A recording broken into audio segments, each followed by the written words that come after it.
অর্ধেক রাত্রে আমি ঘুমের থেকে কেমন সজাগ করে দেখি আমার ভাই আমার উপরে, তখন বলে ড্রেস আপ খুলতে, যেটাকে বলে নেকেট পোশাক। লোকরা এখানে বিয়ার খাচ্ছে। প্রথমে আপনি আপনার নামটা একটু বলবেন? আমার নাম মনি। মনি, খুব সুন্দর একটা নাম। ফ্যামিলি সবাই আপনাকে মনি বলেই ডেকে থাকে, রাইট? জি জি। ওকে, মনি হ্যালো 8920 নিশ্চয়ই শোনা হয়? হ্যাঁ, সবসময় প্রথম থেকেই। প্রথম থেকে আপনি হ্যালো 8920 শোনেন, জি, জি। মাশাআল্লাহ। আপনি নিশ্চয়ই তাহলে জানেন যে আমরা প্রথমে শুরু করার আগে কিছু বেসিক ইনফরমেশন আপনার কাছ থেকে নিব, যেমন আপনার বয়স, আপনি কোথায় পড়েছেন ইত্যাদি। যদি আমরা, এবং ঢাকা শহরে কোথায় থাকেন একটু যদি বলে নিতেন। আমি থাকি টঙ্গীতে। হুম।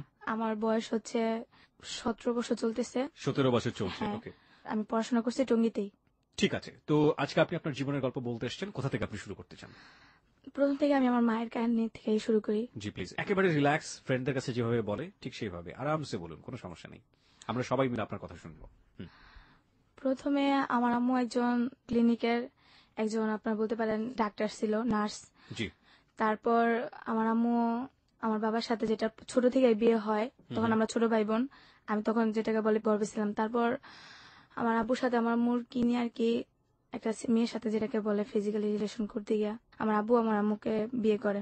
আমি ঠিক ঘটনাটা বুঝতে পারিনি, আপনি যদি একটু আমাদেরকে ধীরে জিনিসটা বুঝিয়ে বলতেন। মানে আপনার আব্বুর কি হলো, আমরা ঠিক বুঝতে পারলাম না।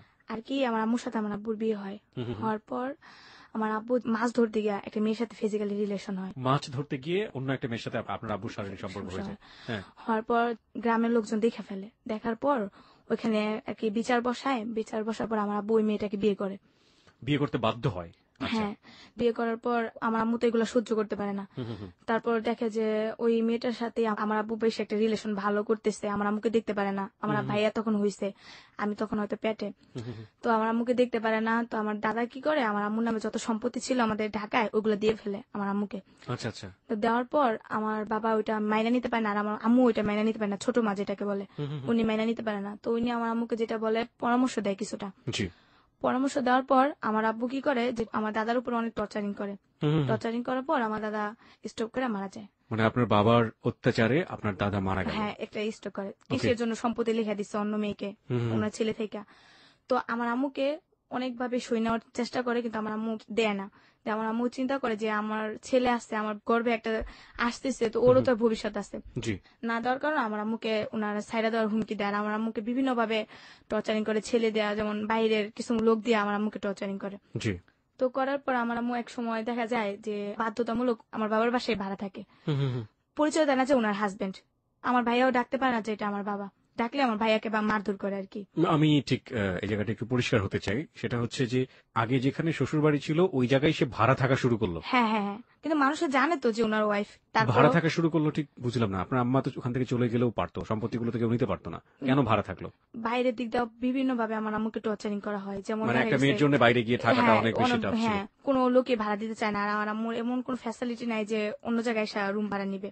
তার আমার আম্মুরও আত্মীয় স্বজন যেগুলো আছে ওগুলো আমার আম্মুকে বোঝে না, টাকার জন্য হেল্প করে যেটাকে বলে। আর আম্মুকে অতটা দেখতে পারে না। তারপর যেটা হয়, ভাড়া থাকে। তারপর আমার যেটা বুঝ হয়, আমি যখন হওয়ার পর আমি আমার আম্মুকে যদি জিজ্ঞেস করতাম আম্মু বাবা কে, আম্মু বলতো যে তোমার বাবা নাই, তোমার বাবা মারা গেছে। কিন্তু ভাইয়াও বলতো না যে এটা আমাদের বাবা। তো আমরা ওনাদের বাড়ির চোখেই দেখতাম। ওই বাড়িটা কার নামে ছিল? বাড়িটা ছিল আমার দাদির নামে। দাদি তখন বেঁচে ছিলেন? হ্যাঁ, দাদি বেঁচে। দাদি কি আচরণ করতো আপনাদের সঙ্গে? ভালোই, কিন্তু উনিও আমাদের পরিচয় দিত না যে উনি আমার দাদি। এমনিতে দাদি দেখতাম, কিন্তু বুঝ হওয়ার পরে জানি যে এটা আমাদের আসল দাদি, দাদা দাদি। ওকে, যাই হোক, সে প্রসঙ্গে আমরা আসবো। হ্যাঁ, তারপর যেটা হয় আর কি, আমার আম্মু তখন একটা মানে দাবি করে যে ওনার সম্পত্তি ওনাকে দিতে হবে, ওনার মেয়ে হয়েছে, এখন ওনার মেয়ের নিয়ে কোথায় দাঁড়াবে। তো একসময় ওনাকে বলে যে বাড়ি ছেড়ে তুমি চলে যাও। তখন আমার আম্মু বলে যে চলে গেলে আমি কই যাবো, কই থাকবো, আমার তো এখন ছেলে মেয়ে আছে, তুমি আমাকে কিছু না কিছু একটা দেও। তো যেহেতু জায়গা জমির পর আম্মুকে অনেক টর্চারিং করে, আম্মুকে মারধর করে, মেরুদণ্ড ভাঙিয়ে দেয় পিঠে। আর আমার আব্বু একজন প্রভাবশালী লোক, যেটা বলে নেতা, রাজনীতি করতে আপনার বাবা। হ্যাঁ, বাবার উপরে কেউ আবার কথা বলতো না। তো আমার আম্মুকে অনেক মারধর করার পর আমার মামা, ছোট মামা, ওনাকে বনসই দেয় যে আমার আম্মু আর এলাকায় কখনো আসবে না, আমার আম্মুকে নিয়ে দূরে চলে যাবো, আর কখনো এই এলাকায় আমার আম্মু ডিস্টার্ব করবে না আমাদের। তো তারপর আমার আম্মু এটা মেনে নিতে পারে না। আচ্ছা, যে সম্পত্তিগুলো আপনার দাদা লিখে দিলেন আপনার মাকে, সেগুলো কি দলিলপত্র, কাগজপত্র আপনার মার কাছে ছিল? বাট মারধর করার পর ঘরে যত জিনিসপত্র ছিল ওরা নিয়ে গেছে, আমাদের বের করে দিচ্ছে। তারপর আমি তখন বুঝি, প্রায় আমার বয়স, এটা মনে 2002 সালে কিংবা 3 সালের ঘটনা। এগুলো তো পরবর্তীতে আপনার মার কাছ থেকে আপনি শুনেছেন? হ্যাঁ, মারধর যখন করছে সেটা আমার মনে আছে যে আমার আম্মুকে মারছে। তখন আপনার বয়স কত ছিল? কত যেটাকে বুঝে একদম অল্প অল্প বয়স। বয়স, একবার 5 থেকে কি 6। দেখেছিলেন আপনি ওই সময়টা? দেখছিলাম যে আমার আম্মুকে ঝাড়ু দিয়ে পিটাইতেছে, আমার আম্মু অনেক মোটা ছিল আর আমার আম্মু চুল পায়ে পর্যন্ত পড়তো। হুম, হুম, হুম। আমার আম্মুকে চুল ধইরা চুল কাইটা দিতেছে আমার আম্মু, চুল এই চুল নিয়ে মানুষের দেখাবি এগুলা। আর আমার আম্মু কিন্তু যেটা বলে মহাখালী শিশু ক্লিনিকে এমবিবিএস একটা ডাক্তার ছিল। আচ্ছা। তারপর আমার আম্মুকে বলে যে তুই কোনো জায়গায় কর্ম করে খাবি, ওই সুযোগটাও তোরে রাখবো না। বড় বড় কাঠের জিনিস ওইগুলা দিয়ে আমার আম্মুকে অনেক মারধর করে, কেউ যে ফিরাই বড়েও পারে না। তো আমি ওইটা দেখে আমি আমার খালারে ডাইকা নিয়ে আসছি যে খালাম্মা আমুরে মনে মন বাড়িওয়ালা মারতেছে। পরে আমার খালাম্মা যায় চলে, আমার খালাম্মা আমার ছোট মামার নিয়ে যায়। ছোট মামা এগুলা শুই না বলে যে ও তো পাগল হয়ে গেছে, ওর মেন্টালি সমস্যা আছে, ওরে আমরা নিয়ে যাবো, আপনি একটা বোন শুই দেন, আমরা যেভাবে ওকে নিয়ে যাবো। পরে বলে হ্যাঁ নিয়ে যেতে পারো, তোমাদের বোনের এক সত্য আছে, তোমাদের এই এলাকা যেন কখনো দেখি না, আর তোমার বোনের জন্য এই এলাকায় কখনো দেখি না, আর যদি দেখি তাহলে তো বুঝোই কি করতে পারি আমি। তারপর ওরা কি করে যে বোন শুই আমার আম্মুকে নিয়ে আসে, নিয়ে আসার পর ওরা আমার আম্মু কোথায় থাকবে, আমার আম্মু এগুলো মাইনে নিতে পারে না যে আমি এত কিছু করে আমি কেন সম্পত্তির অধিকার পাবো না, আমার ছেলে মেয়ে তো ওদের। তো আমার আম্মু কি করে থানার সাহায্য নেয়, থানার লোকরা আসে, তো আমার আব্বু কিছু টাকা দেয় ওনাদেরকে, আমি যেটা শুনছি আমার খালাম্মার মুখে থেকে। টাকা দেওয়ার পর চলে যায় পুলিশেরা, আর এটা নিয়ে বেশি একটা ঘাটাঘাটি করে না, বলে যে তুমি এগুলো করো না, তোমার সমস্যা করতে পারে, আমরা তোমাকে সবসময় পাহারা দিতে পারবো না, দেখা গেছে তোমার হাজবেন্ডের লোক এসেও তোমাকে ডিস্টার্ব করতে পারে, তখন কি করবা। তো আমার যেটা সৎ মা উনি আমার আম্মুকে ডাইকা নিয়ে যায়, নিয়ে আমার আম্মুর সাথে ভালো কথা বলে, হ্যাঁ তোমাকে জায়গা জমি এগুলো আমি ব্যবস্থা করে দেবো, তোমার কোনো সমস্যা হবে না। তো উনি কি করে যে কিছু তাবিজ তোমার যেগুলো বলে হুম, হুম, পাগল হুম। করার মতো কিছু, ওগুলো আমার আম্মুকে খাওয়াই দেয় মাংসের সাথে। তারপর আমার আম্মুর সাথে সাথে আইসা একা একা হাত নাড়ায় নাড়ায় আন্তাজি মান্তাজি কথা বলে, আর একা একা কোরআন শরীফ পড়ে, মানে কিরকম জানি একটা হয়ে গেছে, এক ধরনের পাগলামো। পাগলামি। ছেলে মেয়েদেরকে দেখতে পায় না, কাউকে দেখতে পায় না, মানুষের সাথে কেমন খারাপ আচরণ করে, আর আমার নিয়ে ঘরে থাকে না। ওকে, প্রিয় শ্রোতা, এই পার্টে আপনাদের সবার দৃষ্টি আকর্ষণ করছি আমরা রিয়েল লাইফের একটা ছোট্ট পার্ট এরকম, যেখানে অনেক বেশি প্রশ্নবিদ্ধ হতে পারে, যুক্তি একেবারে নাও খাটতে পারে, but this is a part of life. যেমন আমরা অনেক সময় ভূতের অনেক ধরনের গল্প শুনে থাকি, যেটা কারো কারো কাছে একেবারে আজগুবি, কারো কারো কাছে কোনো যৌক্তিকতাই নেই, কারো কারো কাছে বৈজ্ঞানিকভাবে প্রমাণিত না। এই যে ঘটনাটিও বললো তাবিজ কবজের ব্যাপারটি, সেটাতে বিশ্বাস অবিশ্বাস করা একান্তই আপনার ব্যক্তিগত ব্যাপার, কিন্তু এটা জীবনের একটা অংশ। বিশ্বাস করবেন কি করবেন না সে বিষয়টি আপনার উপর আমরা ছেড়ে দিলাম, কিন্তু আমরা আমাদের জায়গা থেকে জীবনের গল্প যেহেতু প্রচার করছি, সুতরাং ও যেটা ফিল করেছে সেটা ও বলার অধিকার রাখে, সুতরাং ওটা ও বলবে। হ্যাঁ, তারপর যেটা হয় আর আম্মু আমার বাসায় থাকে না। হুম, হুম। তো আমার ভাইয়া তখন ধরেন 10-12 বছর, আমরা এক ভাই এক বোনই। তারপর আমার আম্মু কি করে আমাকে নিয়ে দৌড়াদৌড়ি করে, রাস্তায় দৌড়ায় যায়, অনেক দূরে দূরে দৌড়ায় দৌড়ায় জায়গা। আর আমি যদি হাত ছাড়ি আমাকে হাত ছাড়ে না, আমাকে গলা টিপা ধরে, আমার বুকের উপরে দাঁড়ায় থাকে, আমাকে অনেক মারধর করে। হুম, হুম, আর হুম। আমি খালি বলতাম আম্মু তুমি এটা কি করতেছে, তুমি কি পাগলামি করতেছো নাকি, আমি এগুলো বলতাম, আমি ওকে। ডরে আম্মুর কাছে যাইতাম না। তারপর আম্মু আমাকে নিয়ে যেত, আম্মু আমাকে খুব লাইক করতো, মানে মানসিক ভাবে ঠিক ছিল, একটা রান্না বান্না বলেন, গোসল করেন, সব দিক দিয়ে ঠিক, কিন্তু একা একা কথা বলতো। এরকম করতে করতে আমার ভাইয়া আমার আম্মুকে আর কেয়ার করে না, আমার ভাই আমার ছোট খালার কাছে চলে যায়। একটু জানতে চাই, এটা আপনার ভাইয়ের সাথে আপনার বয়সের ডিফারেন্স কত? আমি আমার ভাই 7 বছরের ছোট। ওকে, হ্যাঁ, তারপর যেটা হয় যে আমার ভাইয়া গাড়ি লাইনে ডিউটি নেয় আমার ওটা কি মামার সাথে। খালের বাসায় গিয়ে? হ্যাঁ। তো খালের বাসায় গিয়ে সে গাড়ির লাইনে ডিউটি নিল। হ্যাঁ, কি ডিউটি ছিল এটা? যে হেল্পারি করে বাসে। ওকে, হ্যাঁ, তারপর আমি আমার আম্মুর কাছে থাকি, আমার আম্মুর সাথে আমি ঘোরাফেরা করি, কিন্তু আমাকে কেউ তখন আর অতটা গিয়ে করে না যে ও পাগল আমি করুক, সমস্যা কি, মেয়েটা আমাদের কাছে থাক, কিন্তু কেউ আমাদের। আপনার যে সৎমা ছিল তার ঘরে কি সেই সময় কোনো সন্তান ছিল? হ্যাঁ, 2 ছেলে 1 মেয়ে ওনার ঘরে ওকে, এখনো বর্তমান আছে। ওকে। তারপর যেটা হয় যে আমার আম্মু আমাকে নিয়ে যায়, রাস্তায় থাকি আমরা, থাকা জায়গা নেই গা। 2004 সালের কথাটা আমার মনে আছে, তখন একটা গ্যাঞ্জাম হয় আমাদের। রাস্তায় কিভাবে থাকলেন? দেখা গেছে কোনো দোকানে সাইডে আমরা প্রথমে বসে থাকতাম, আম্মু বসে থাকতো, আম্মুর কোসে যেটাকে বলে, আম্মুর কোসে আমি মাথা দিয়ে রাখতাম, আম্মু কোল। আমাকে কাপড় দিয়ে ঢাকা রাখতো, আচ্ছা, ঢাকা আচ্ছা। আমরা শুয়ে থাকতাম। আর আমার মনে আছে খুব শীতের দিন ছিল, তখন কি হইতো যে আম্মু আমাকে নিয়ে একটা দোকানের সাইডে আম্মু শুয়ে থাকতো, শাটারের ওই সাইডে আমি শুয়ে থাকতাম, আম্মু বাইরে শুয়ে থাকতো, আম্মু আমাকে জড়াই দিয়ে কাপড়ের ভিতরে পেঁচাই নিয়ে শুয়ে থাকতো, আম্মু সাইডে শুয়ে থাকতো। কিন্তু আমার ফ্যামিলিটা ওরা ভাবতো না যে মেয়েটাকে আমি রাখি বা ওরে এক ঘরে বন্দি করে রাখি, কোনো সময় করতো না, আমার ফ্যামিলির দিকে একটা কেয়ারই করতো না। তারপরে এইভাবে আমরা রাস্তায় থাকতাম, আমার ভাই দেখলে আমাদের সাথে দেখা করতো না, কথা বলতো না। আমার আম্মু আমার ভাইয়াকে খুব লাইক করে, ভাই কি বলবো, এতটাই লাইক করে যে আমার থেকে আমার ভাইয়ের খুব লাইক করে। আমার ভাইয়ের কিছু হইলে আমার মনে হয় আম্মু খুব টেনশন করে, আম্মু বলে যে আরে তোর ভাইয়েরা দেখে আসি এটা এটা। তো আমরা রাস্তায় ঘুরতে ঘুরতে একদিন দুপুরবেলা বনানি আইসা ফুটপাতে চা বেচে, চা খাই আমার আম্মু আর আমি। তো আমার ভাইয়াকে দেখি যে বাসের ভিতরে যে ডাক দেওয়া লোক নেয় না, তো আমার ভাইয়া ডাক দেওয়া লোক নিতেছে, আমার ভাইয়ের আমি দেখে জাহিদ ভাই করে ডাক দিই। তো ডাক দেওয়ার পরে ভাইয়া দাঁড়ায় দেখা, ও আর কথা কয় না। আপনার ভাইয়ের নাম ছিল জাহিদ? জাহিদ, হ্যাঁ। তো দেখে আমার বলতেছে তোরা এনে, পরে আমি কই, ভাইয়া মায়ে দেখতে চাইছে তোমার, মায়ের কাছে যাও। মার কাছে গিয়ে কয় আমার এখন সময় নাই, 16 টাকা দেয় আমার আম্মুরে। 16 টাকা দেওয়ার পর বলে আমি যাই। আম্মু আবার ডাক দেয় অনেক, যাই একটু কথা শুনে দেয়, বাবা তোর চেহারা একটু দেখমু, কিন্তু ভাইয়া আর আম্মুর সাথে কথা বলে না, ভাইয়া চলে যায়। পরের দিন আমি আর আম্মু টঙ্গিতে আমাদের খালার বাসায় যাই। যাওয়ার পরে আমি ভাইয়ের জন্য দাঁড়ায় থাকতাম আমরা। পরে ভাই কখন আসবে, আসলে কিছু টাকা দিবে, আমরা ওই টাকা দিয়ে খাওয়া দাওয়া করবো। তো ভাইয়া আসলো, আসার পরে তো আমি আমার ভাই বলতেছে, ভাইয়া আপনার সাথে ভাই দেখা করতে চাই, মার সাথে একটু কথা কইবেন। পরে ডাক দে। পরে ভাই আসতে, বাপ কেমন আছো, একটু জড়াই ধরলে না। এই তুমি আমার জড়াই ধরবে না, কেন জড়াই ধরতেছো? এই তোমার শরীরে কি অবস্থা, নোংরামি অভ্যাস, কেমন জড়াই ধরকা, তুমি আমার রাস্তায় দিতে ডাক দিবা না। তোমার মতো ফকির লোকের রাস্তায় কথা বলে মানুষ আমার মান সম্মান চলে যায় না। আমার ভাই আমার মারে এগুলো কইতো। তো মায়ের কষ্ট নিত না মনে, আমি কষ্ট নিতাম। আমি মনে করতাম যে ভাই এরকম বড় লোক দেখে আম্মুর এরকম করে, আর আমার সাথে ভাই কথা কইতো না। রাস্তাঘাটে দেখলে একটা সামনে বোন বলে আদর করতো, ওরকম করতো না। আমার খালতো বোনের মেয়ে 2টা ছিল, ওদের তো অনেক লাইক করতো আমার ভাইয়া। ওদের পড়ালেখা সবকিছু চালাইতো আমার ভাইয়া, বই টই যা বলেন, খাতা বলেন, সবকিছু চালাইতো। কিন্তু আমাকে কোনোদিন 2টা টাকা দিত না, আর আমি চাইতাম না, আমি খুব ভয় পেতাম ভাইয়ারে। তারপর যেটা হয়, আমার খালার বকাবকি করে, তুই আমার ছেলেটা নষ্ট বানাইছিস, আমার ছেলেটা আমার দেখতে পায় না, আমার ছেলে কি করছিস তোরা, আমার ছেলে আমাকে দেখতে পায় নাকি। এরা বলছে দেখে না, আমার খালা তকাতকি করে, আমার আম্মু তকাতকি করে। তারপর আমার ভাই আমার আম্মুকে কোমরে বেল দিয়ে মারতে যায়। তো আমি আমার ভাইয়ের ধরি দেখে, ভাই মারে না মারে আমাকেই মারে, অনেকগুলো থাপ্পড় মানে, অনেকগুলো ঘুষি মারে। আর কখনো এদিকে যদি দেখি তাহলে ঠ্যাং ভেঙে দিমু, তোর মারে না কখনো আবি না, এই মুখ তোরা কখনো দেখাবি না।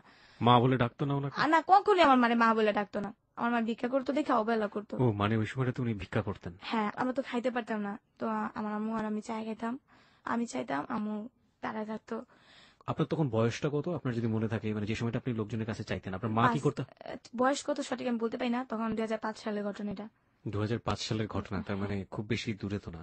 হ্যাঁ আপনার যদি এখন 18 বছর হয়ে থাকে, তাহলে 2005 সালে তো বুঝতে পারছেন প্রিয় শ্রোতা, ও মোটামুটি বড়ই ছিল সেই সময়টাতে, হ্যাঁ। বছর দশকের মতো বয়স। ওকে, হ্যাঁ, তারপর?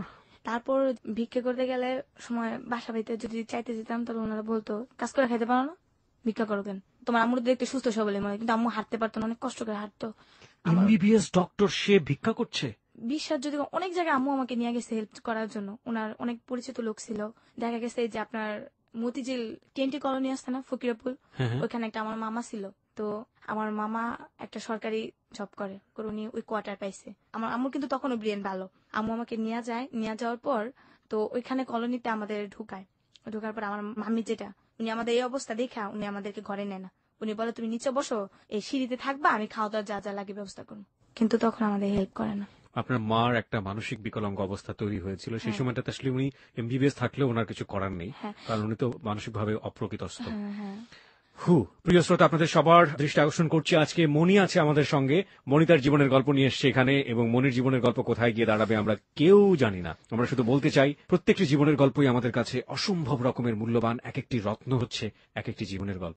হ্যাঁ মণি, তারপর একদিন হয়, আমরা আমাদের ওইখানে এক জায়গায় যাই চাইতে। হুম, আমি আবার একটু খেলার অভ্যাস ছিল বেশি। জি। তো যাওয়ার শেষে একটু খাওয়া দাওয়া হয়েছে, একটা বাসায় আমাদের খাইতে দেয়।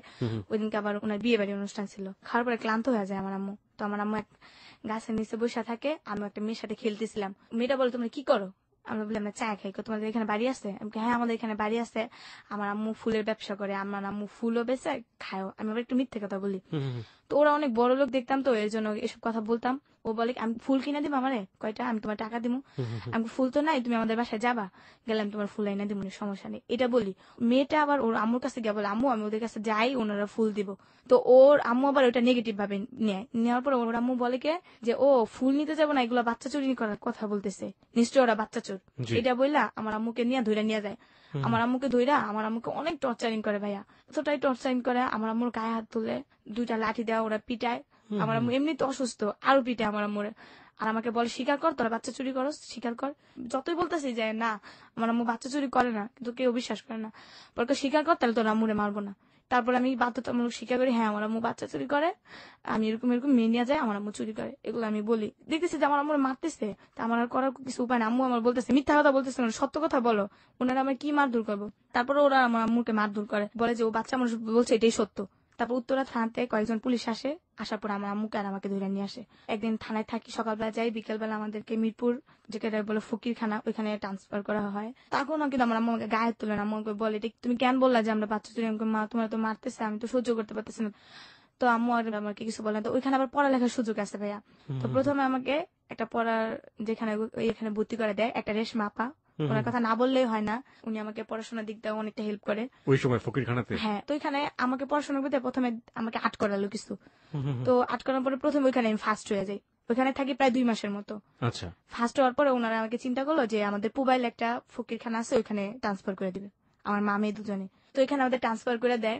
দেওয়ার পর ওইখানেও একটা স্কুল আছে মেয়েদের জন্য, ওইখানে স্কুলে আমি ভর্তি হই। হওয়ার পর প্রথমে 1-এ পড়ি। 1-এ আমার প্রথমে পরীক্ষা দেওয়ার পরে আমার রোল করে এক, ভালো পড়াশোনা করতেছে। ওইটা আবার একটা যেটাকে বলে হেড অফিসার, উনি আবার ছিল হিন্দু। তো জি। উনার মেয়েটাই নাকি দেখতে বলে আমার মতো ছিল, তো মেয়েটা নাকি বলে মারা গেছে। তো আমাকে খুব লাইক করতো আচ্ছা। সবার থেকে। মানে ওইখানে না হলো 9-10 হাজার লোক ছিল। ভিক্ষুক? হ্যাঁ, মানে ওখানকার একটা আমল ছিল যেটা ভিক্ষুক ধরে ধরে নিয়ে নেওয়া মানুষের ভালো করার জন্য ইয়ে করতো। যে বাইরে থেকে খেলোয়াড় নাকি আসবে, তখন ভিক্ষুক ধরে নিয়ে যেত, ওকে। ওরকম করতো। তো ধরে না, আমি আবার পড়াশোনা ভালো করতাম। তো ওইখানে যেটা হয়, একদিন বৃহস্পতিবার দিন একটা মিটিং হয়। হওয়ার পর প্রশ্ন করে মেয়েদের যে মেয়েদের সবচেয়ে পর্দাশীল কি, কি জন্য মেয়েরা পর্দাশীল করে, যে উত্তরটা দিতে পারবা তার জন্য সারপ্রাইজ আছে।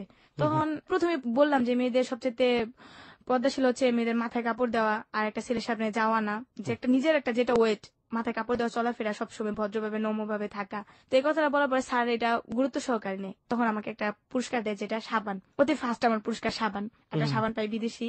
তো সবাই আমাকে মানে ওই হুন্ডার ভিতরে নাম হয়ে যায়, মনি পুরস্কার পাইছে, খুব খুশি লাগছিল। তারপর ওইখানে আবার 16 ডিসেম্বর দিন খেলা হইতো, সবগুলা খেলায় নাম দিই। তো আমি বিস্কুট খেলাতে প্রথম হই, ছবি আর্ট করাতেও প্রথম হই, আচ্ছা। আবৃত্তি পাঠ করাতে আমি সেকেন্ড হই, তারপর আপনার গান করাতে সেকেন্ড হই। আচ্ছা। 4টা পুরস্কার একসাথে আনি, আমার পুরা ইয়েটাই একবারে নাম হয়ে যায়, মনি পুরস্কার পেয়েছে। তার মানে আপনার বোঝা যাচ্ছে যে আপনার শৈশবটা প্রচন্ড রকম ভাবে ভালো কাটার একটা জায়গাতে আপনি চলে গেলেন। হ্যাঁ, কিন্তু ওইখানে ভালোই, তো ওনারা আমাকে দিতে চাচ্ছিল না, তখন আমি 3-তে উঠে যাই। আচ্ছা। তো উঠানোর পর এর ভিতরে আমার আম্মুর একটা অসুখ হয়ে যায়, ওই ঘুমের ভিতরে। ওইখান থেকে কিন্তু বের হওয়া যায় না, এই ভিতরে সবকিছু ওখান থেকে বের হতেই দেয় না। ওইখানে আবার হাতের কাজ চলে, শাড়ি, বিভিন্ন ডিজাইন, ফতুয়ার কাজ, এগুলো চলে। আমি আবার ফতুয়ার কাজ করতাম। ওইখান থেকে আপনাদেরকে এগুলো করে নেওয়া হতো? হ্যাঁ, বিনিময়ে আপনাদেরকে কি দিত? খাবার? টাকা দিত না, খাবার তো আছেই, টাকা দিত। বাজার করতে হলে আপনারা কোথায় যেতেন? আমরা বাজার করবো, ওইখানে একসাথে রান্না করে সবাই সিরিয়াল ভাবে দিত।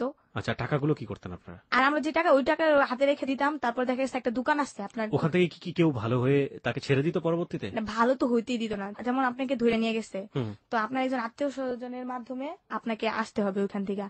ওইখান থেকে আপনার হেড অফিসে যাইতে হবে তেজগাঁ থেকে আপনার বনসই কইরা ওইখান থেকে ছাড়াই নিয়ে আসতে হবে আত্মীয় স্বজনের মাধ্যমে। আর যদি মেয়ে থাকে, দেখা গেছে মেয়েদেরকে আপনার বড় একটা ভালো চাকরি দিয়ে শেষ পর্যন্ত বিয়ে বের করে দিবে। তারপর আমার আম্মু একটা প্রচন্ড রাখার অসুখে পড়ে যায়, পাতলা পায়খানা যেটাকে বলে। ওপর আমার আম্মুকে ডাক্তারে নেওয়া ট্রিটমেন্ট করা হয়, কিন্তু আমার আম্মু ভালো হয় না। তারপর আমার আম্মুকে কি করে, জিজ্ঞেস করে যে তোমার কেউ আছে নাকি, আমার আম্মুকে ঠিকানা বলতে বলে।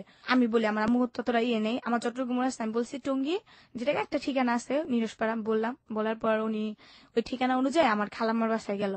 আমার খালাম্মা এই 2 বছরের ভিতরে নাকি অনেক বিশ্রাইছে আমাদের, বাট কোনো খবর পাই নাই। তো যখন আমার খালাম্মা শুনছে, তখন আমার খালা আর আমার মামি আসছিল। তো আসার পর আমার খালা মামি এসে আমার দেখছে যে আমার আম্মুর খুব অবস্থা খারাপ।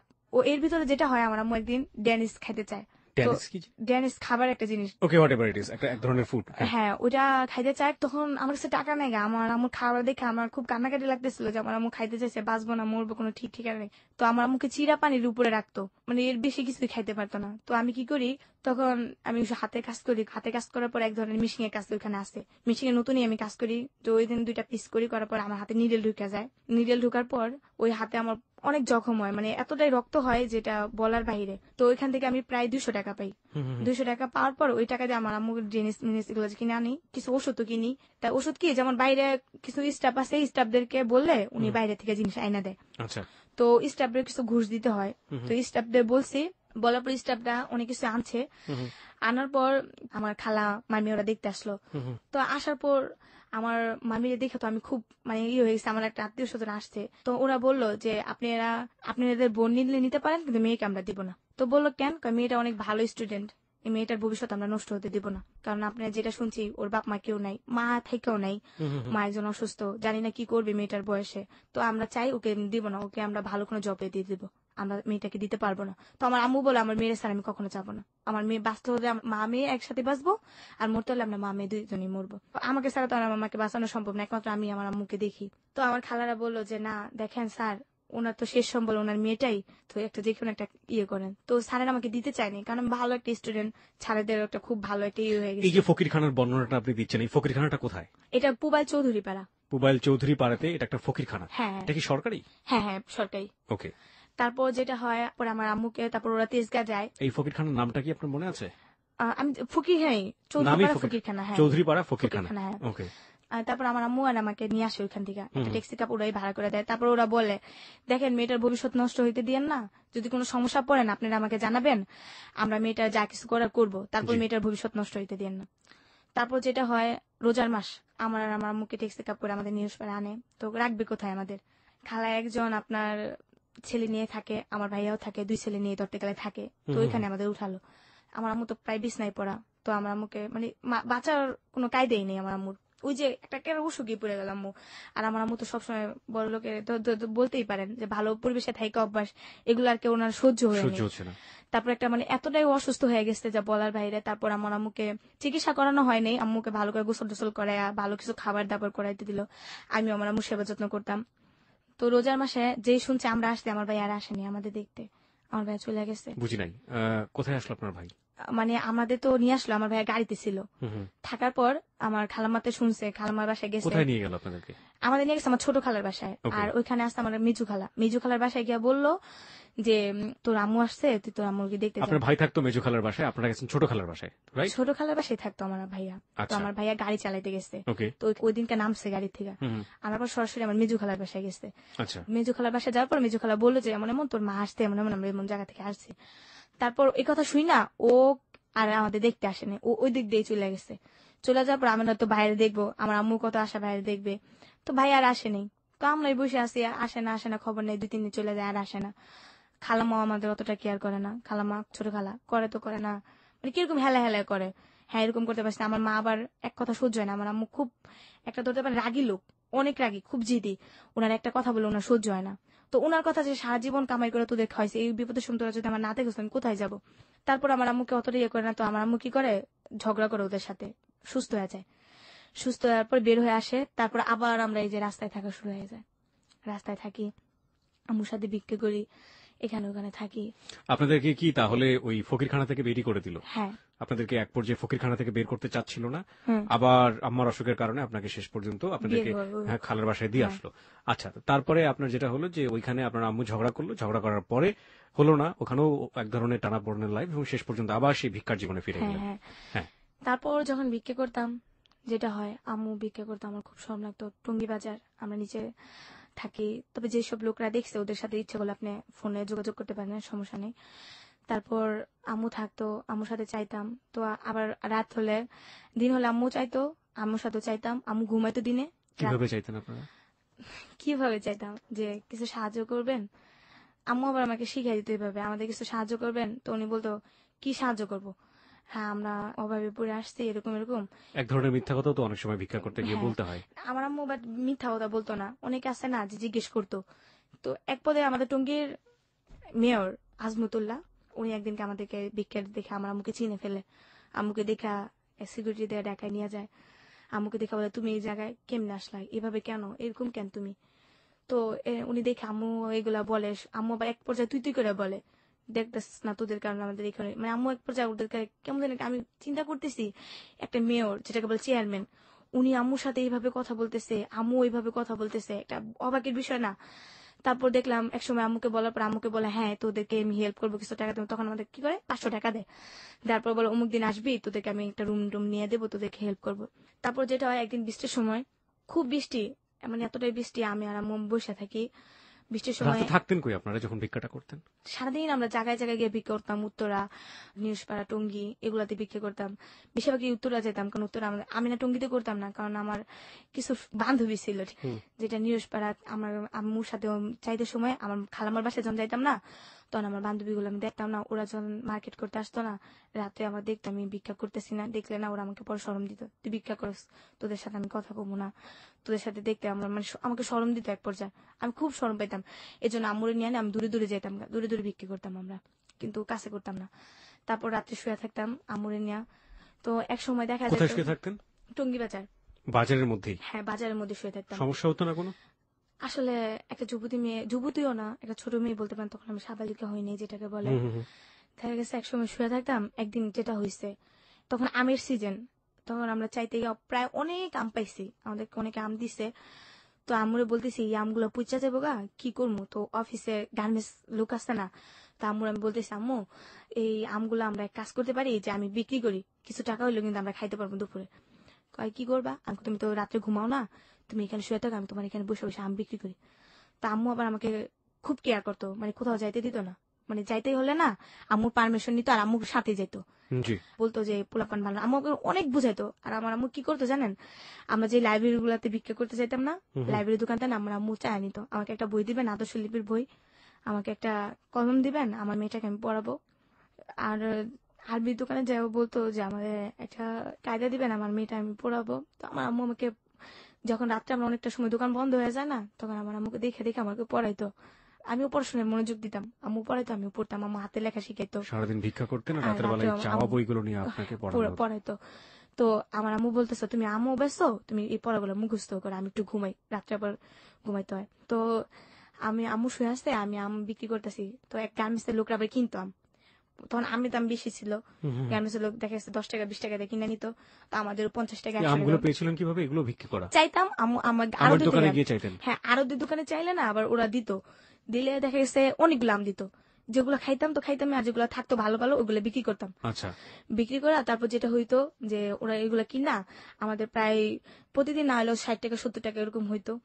তো হইলে আম্মু আর আমি ওইগুলা দিয়ে দিনে হয়ে যেত। তো ওই দিনকা পড়াশোনা মানে অনেকটা পড়লাম, পড়ার পর আম্মুকে আম্মু আম্মু ঘুমে ধরছে, আমি ঘুমাম। তো আম্মু আবার সজাগ হয়ে গেল, আম্মু শুয়ে রয়েছে। তো ওই দিনটা যেমন আম্মু ভিতরের দিকে শুই নেই, আমি শুয়েছি বাইরের দিকে, আম্মু শুয়েছে ভিতরের দিকে, ঠিক আছে। তো ওই দিনকে একটা লোক, ওটা উনি কলা বিক্রি করে, তো ওই দিনকা আমি শুয়ে আছি, যেমন বুঝতেই পারেন একটা শোয়া কিরকম, আমি সোজা হয়ে শুয়ে আছি। তো উনি আমাকে কি করে যাওয়ার সময় টাচ করে, সেটা বলে অনেক মানে প্রচন্ড আকারে টাচ করে। একবার করে আমি সেটা বুঝতে পারিনি, 2-3 বার করে আমি ফালতু ঘুমিতে উঠি। তো আম্মুকে বলি, আম্মু লোকটা দেখে লোকটা চলে যায়। তো চলে যাওয়ার পর আম্মুকে বলি যে আম্মু এমন এমন সে আমাকে টাচ করছে। তো আম্মু আর জিনিসটা করে নাকি, আম্মু বলতেছে যে থাক এবার তো তুমি ভিতরে যাবে। আম্মু আর সারা রাত ঘুমায়নি ওই দিনকার পর থেকে, আর কি আম্মু জায়গায় থাকে, আমি ঘুমাই আম্মু জায়গায় থাকে, আম্মু দিনে ঘুমায় আর রাত্রে আমি ঘুমাই আম্মু জায়গায় থাকে, ওই যে আমাকে করতে হয়।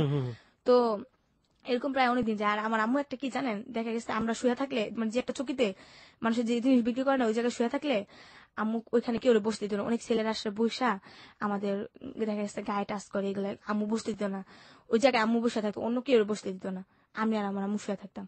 আমি রাত্রে ঘুমাইতাম, আম্মু উঠা যেত। আবার আম্মু কি করতো, যখন আমি ঘুমাই যেতাম না ভোরবেলা, আমি উঠা যেতাম, আম্মু আবার শুইতো, শোয়ার পর আবার এরকম করতাম। তো এরকম করতে করতে একদিন যায়, তো একদিন কি হয়, আমি নদীতে গোসল করতে যাই। তো আমরা রাত্রে কি করি, যেটা হয়, আমরা তো এক কাপড় 2-3 দিন পুরা থাকতে হয়, কাপড় চোপড় পাল্টানোর মতো কোনো কাপড় চোপড় নাই আমাদের।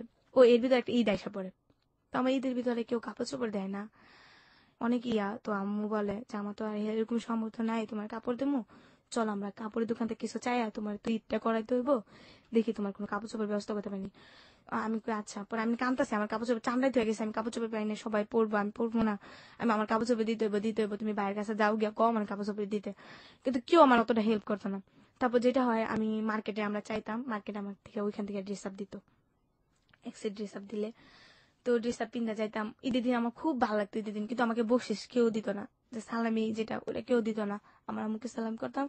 আম্মু তো এমনি আমাকে 20 টাকা 30 টাকা খাইতে দিত, তারপর ওই দিনকে সালাম করলে 20 টাকা 30 টাকা দিত। ওই দিনকে আম্মু আমার কাছে হাতে রাখতো না, ওই দিনকে আম্মু কোথাও বসে থাকতো, আমি দিন সারাদিন ঘুরতাম আমাদের এলাকা দিয়া, যেটা নিউজপাড়া ঘুরতাম। তো ওই দিনকে কি হয়, এক রোজার ঈদ, আমার খালাতো বোনেরা দুলাভাইরে সালাম করে, তো আমার দুলাভাই ওদেরকে 30 টাকা করে দেয়, 60 টাকা দেয়।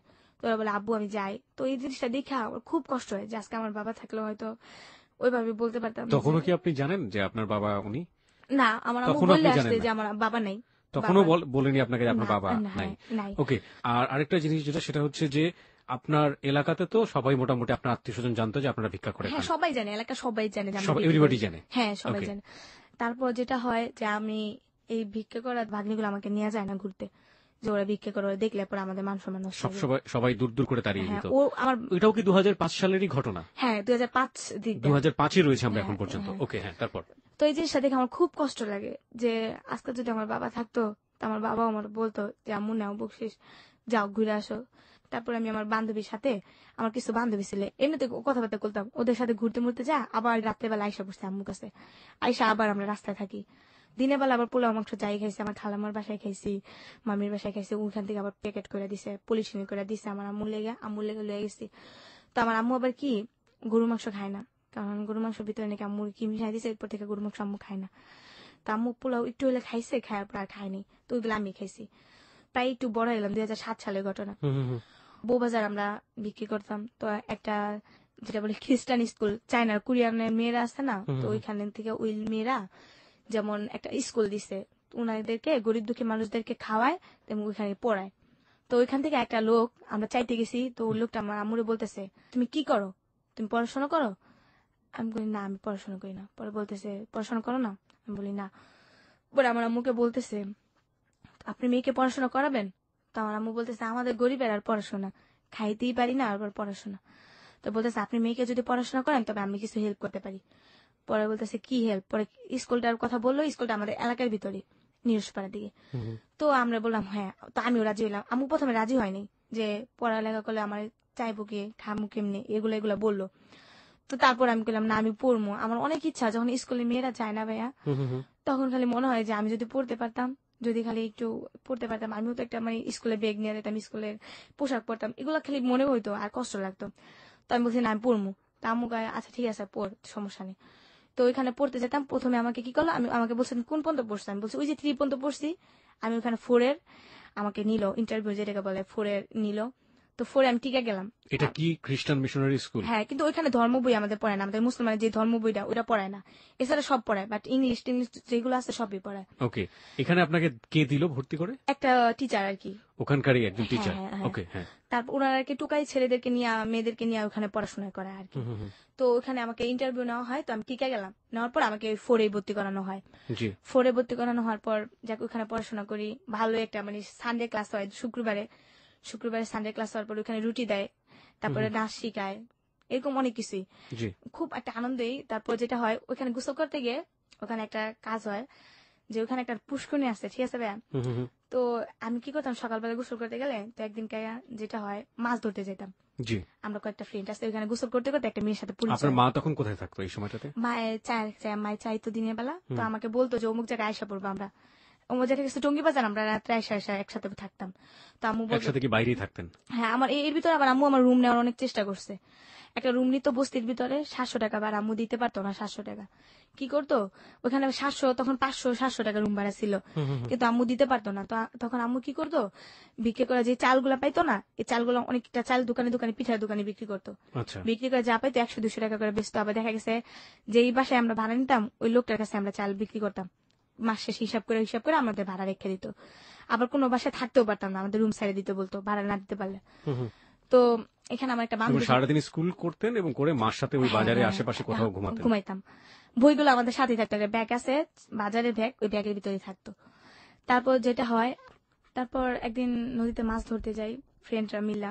মাছ ধরতে গিয়ে যে ওই লোকটা আমাদের ধরে ফেলে, যে তুমি সবসময় মাছ চুরি করো এটা। তো আমাকে হাত বাঁধে পিছনে, 2টা বাড়িও দেয় কর্মীর ঠাইল দেয়া। তখন আমি খুব ভয় পাইতেছিলাম যে মারবো, পরে আজকে ছাড়বো না। মানে মাছ চুরি করতেন মাঝে মাঝে, তাই তো? হ্যাঁ। তারপর একটা মহিলা আসে, দেখতে খুব সুন্দর, নাম হয়েছে জুই। ওকে। উনি ডান্স করে। ওই মেয়েটাকে দেখা বলে কি, হ্যাঁ জুই কেমন আছো, তো তখন আমাদেরকে ছাইড়া দেয়। ছাইড়া দেওয়ার পর আমরা এই ফাঁকে পলাই দিলই, কিন্তু ওইখানে আমাদের আরেকজনে ধরে ফেলে। ধরার পর তো বলতেছে, তোমাদেরকে তো যাইতে বলি না, আমি জুয়ের সাথে কথা বলছিলাম। জুয়েরা বলতেছে কি হয়েছে ভাই ওদের? পর বলতেছে, আরে জানো না, এগুলা প্রতিদিনই মাছ চুরি করে, ওদের জন্য মাছ চাষ করে রাখতে পারি না, আজকে ধরছি, আজকে ওদেরকে ছাড়বো না। তারপর বলতেছে, ভাই পোলাপান মানুষ তো, ছাইড়া দেন, বুঝতে পারেনি। পরে বলতেছে, আর করবেন এরকম? হ্যাঁ। আমাকে আপু আপনি খুব ভালো, আসলে আপনি না থাকলে আজকে আমাদের খুব মারতো। পরে একদিনকে কি হয়, যে আমরা ঝালমুড়ি খেতে যাই, খাওয়ার পর ওই দিনকে আমি টাকা হারাই ফেলি, আমার কাছে 15 টাকা ছিল, হারাই ফেলি। তো লোকটারে ঝালমুড়ি দিতে বলি, লোকটা বানায় ফেলে।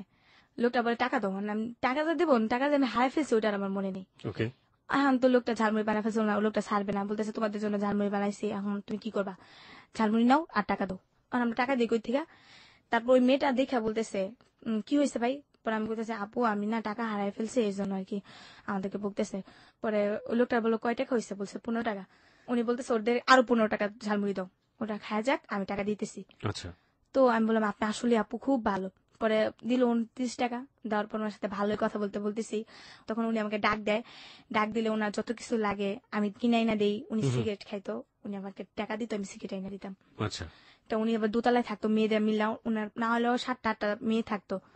তো ওনাদের থাকতে থাকতে পরে আমি বলতাম আপা আপনি কি করেন? তো উনি একদিন বললো আমি ডান্স করি। আচ্ছা। পরে আমি বলতেছি তুমি করবা? তখন আমি চিন্তা করলাম আমি তো ভিক্ষা করলে মানুষের খারাপ কয়।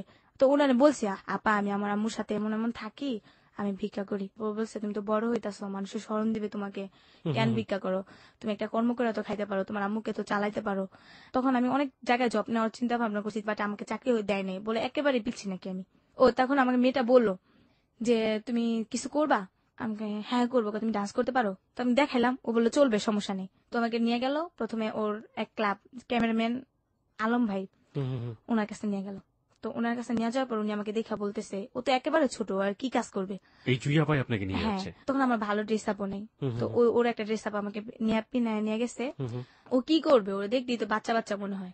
আচ্ছা। তো বলতেছে কিছু না আলম ভাই, আপনি খালি বলেন যে ও ডান্স করবে আর ও আমার অ্যাসিস্ট্যান্ট হিসাবে থাকবে।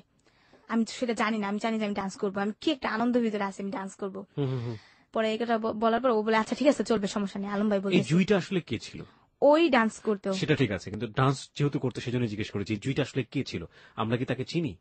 না না, ও অতটা উজ্জ্বলতা না, অতটা মানে পরিচিতও না? হ্যাঁ হ্যাঁ হ্যাঁ, মানে শুধু ডান্স করতো? শুধু ডান্স করতো। উনি ডান্স কোথায় করতো? মানে কাউকে শেখাতো নাকি না কোন একটা সিনেমাতে করতো না নাকি? সিনেমাতে না, দেখা যাচ্ছে বিভিন্ন ধরনের বিচিত্র অনুষ্ঠান যেটাকে বলে, বিয়ে বাড়ির অনুষ্ঠান, যাত্রা, মানে মানুষের বিভিন্ন জায়গায় গিয়ে যে জায়গায় জায়গায় নাচাগুলো অনুষ্ঠান, করা হয় হ্যাঁ অনুষ্ঠানগুলোতে ও হ্যাঁ নাচতো? হ্যাঁ। আচ্ছা, ঠিক আছে। তারপর ওখানে আমার নিয়ে যায় অতি ফাস্ট। আচ্ছা। তো তখন আমি যাই রাজশাহী দুর্গাপুর একটা জায়গায় যাই। তো ওরা সবাই আর কি মেকআপ করার পর তো ওরা স্টেজে যায়, তখন আর আমাকে মেকআপ করায় না। তো আমি চিন্তা করতেছি যে ওরা মেকআপ করছে, আমিও তো নাচবো, তো আমাকে মেকআপ করায় না কেন? পরে ওদের নাচতেছে, তখন বলছে জুয়াপা আমি কি ডান্স করবো না? হ্যাঁ করবি, তুমি আজকে না কালকে করবা। তো কালকেও আসলো, কালকেও না। আমি জিজ্ঞেস করার আগেই না, যে মালিকের আন্ডারে আমরা গেছি, তো ওই লোকটা বলতেছে তোমার রান্না করা লাগবে। তা আমি তো রান্না করতে পারি না, যে বড় বড় পাতিল এর ভিতরে কিন্তু যে আমি কিন্তু পলাই গেছি, আমার আম্মু কিন্তু আমাকে বিস্তারিতেছে, পাগল হয়ে গেছে আমি যে বিস্তারিতেছে আমার আম্মুকে। আচ্ছা, একটা জিনিস সেটা হচ্ছে যে প্রথমত আপনি আপনার আম্মুকে বলে যাননি এরকম একটা বয়সে। আরেকটা ব্যাপার যেটা সেটা হচ্ছে যে আপনি কি নাচ করবেন না, এটা যে আপনি জুইকে জিজ্ঞেস করছিলেন, আপনি কি সেই সময় নাচ শিখেছেন? এই টিভিতে দেখতাম মানুষের ডান্স করতো, মানে একটা ছোট বয়স, আমি পারি আর না পারি আমি স্টেজে নাচবো, স্টেজে নাচবো, এরকম একটা ব্যাপার। আনন্দ একটা অন্যরকম ছিল। ওকে, হ্যাঁ, তারপর? তারপর ওই মালিক বলতেছে তোমার রান্না করা লাগবে। তো আমি বলতেছি আমি তো রান্না করতে পারি না, আমি কিভাবে রান্না করব? পরে আমাকে বলতেছে না করতেই হবে। আমার তো রান্না করার জন্য আনে নাই, আমাকে বলছে আমি ডান্স করব। পরে মেয়েটা বলতেছে কিসের ডান্স, তুমি আমার সাথে অ্যাসিস্ট্যান্ট হিসাবে আসছো।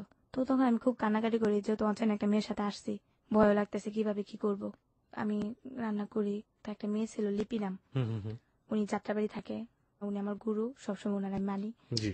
উনি আমাকে অতি ফাস্ট মেকআপ করে। আমাকে অতি ফাস্ট মেকআপ মানে বুঝলাম না। মানে তখনই আমাকে মেকআপ করে, ও আচ্ছা। বলে যে ও পারবে। আচ্ছা। তো ওই মেয়েটা নাচতো না, আমি ওর গানে শুনে না আমি বাইরে নাচতাম। তো আমার ডান্স গুলো কয়েকজন ফলো করে। আচ্ছা। করার পর ওই মেয়ের থেকে ভাই আমি খুব ভালো ডান্স করি। তো ওই মেয়েটা আবার ফলো করে যে না ওর থেকে তো ওই ডান্স করে। তো ও আমাকে এতগুলা গালাগালি করে না, তো ওর খুব হিটে আসে। তো ও বলে যে আমি মেকআপ করাই দিব, আমি ওরকে স্টেজে উঠাবো, ও যদি না পারে তখন যা বলার আমাকে বলবেন। তো আমাকে খুব ইমোশনাল ভাবে ইয়ে করে নেয়। তো আমি খুব মানে নার্ভাস হয়ে যাই যে প্রথম প্রথম স্টেজে উঠতেছি, কি হয় না হয়। প্রথমে আল্লাহর নাম নিয়ে স্মরণ এটা করলাম। কিসের অনুষ্ঠান ছিল? এটা ছিল আপনার একটা স্কুল ফাংশন। স্কুল ফাংশনে? হ্যাঁ। ওকে, আপনাদেরকে ভাড়া করা হয়েছিল ওখানে নাচার জন্য? হ্যাঁ, dance এক ধরনের ডান্স গ্রুপ? হ্যাঁ। ডান্স গ্রুপের নামটা কি জানেন? এটা মানে জাদুর খেলা দেখায়, একটা মানুষকে 3টা টুকরো করে। এই গ্রুপের মধ্যে জাদুর খেলাও দেখানো হ্যাঁ, হতো? জাদুর খেলাটা তারপর আমাদের 3টা নাচ দেয়া শেষ ওকে, করবো। আমরা বুঝতে পারছি যে এরকম যে একটা গ্রুপ যারা বেসিক্যালি এন্টারটেইন করে, এরা নাচে, গান গায়, সার্কাস বলতে পারে। It's one kind of circus group. হ্যাঁ। ওকে, হ্যাঁ, তারপর আমি প্রথমে ফার্স্ট স্টেজ উঠে আমাকে প্রথমে দেয়, সালাম করে আমরা স্টেজ উঠি।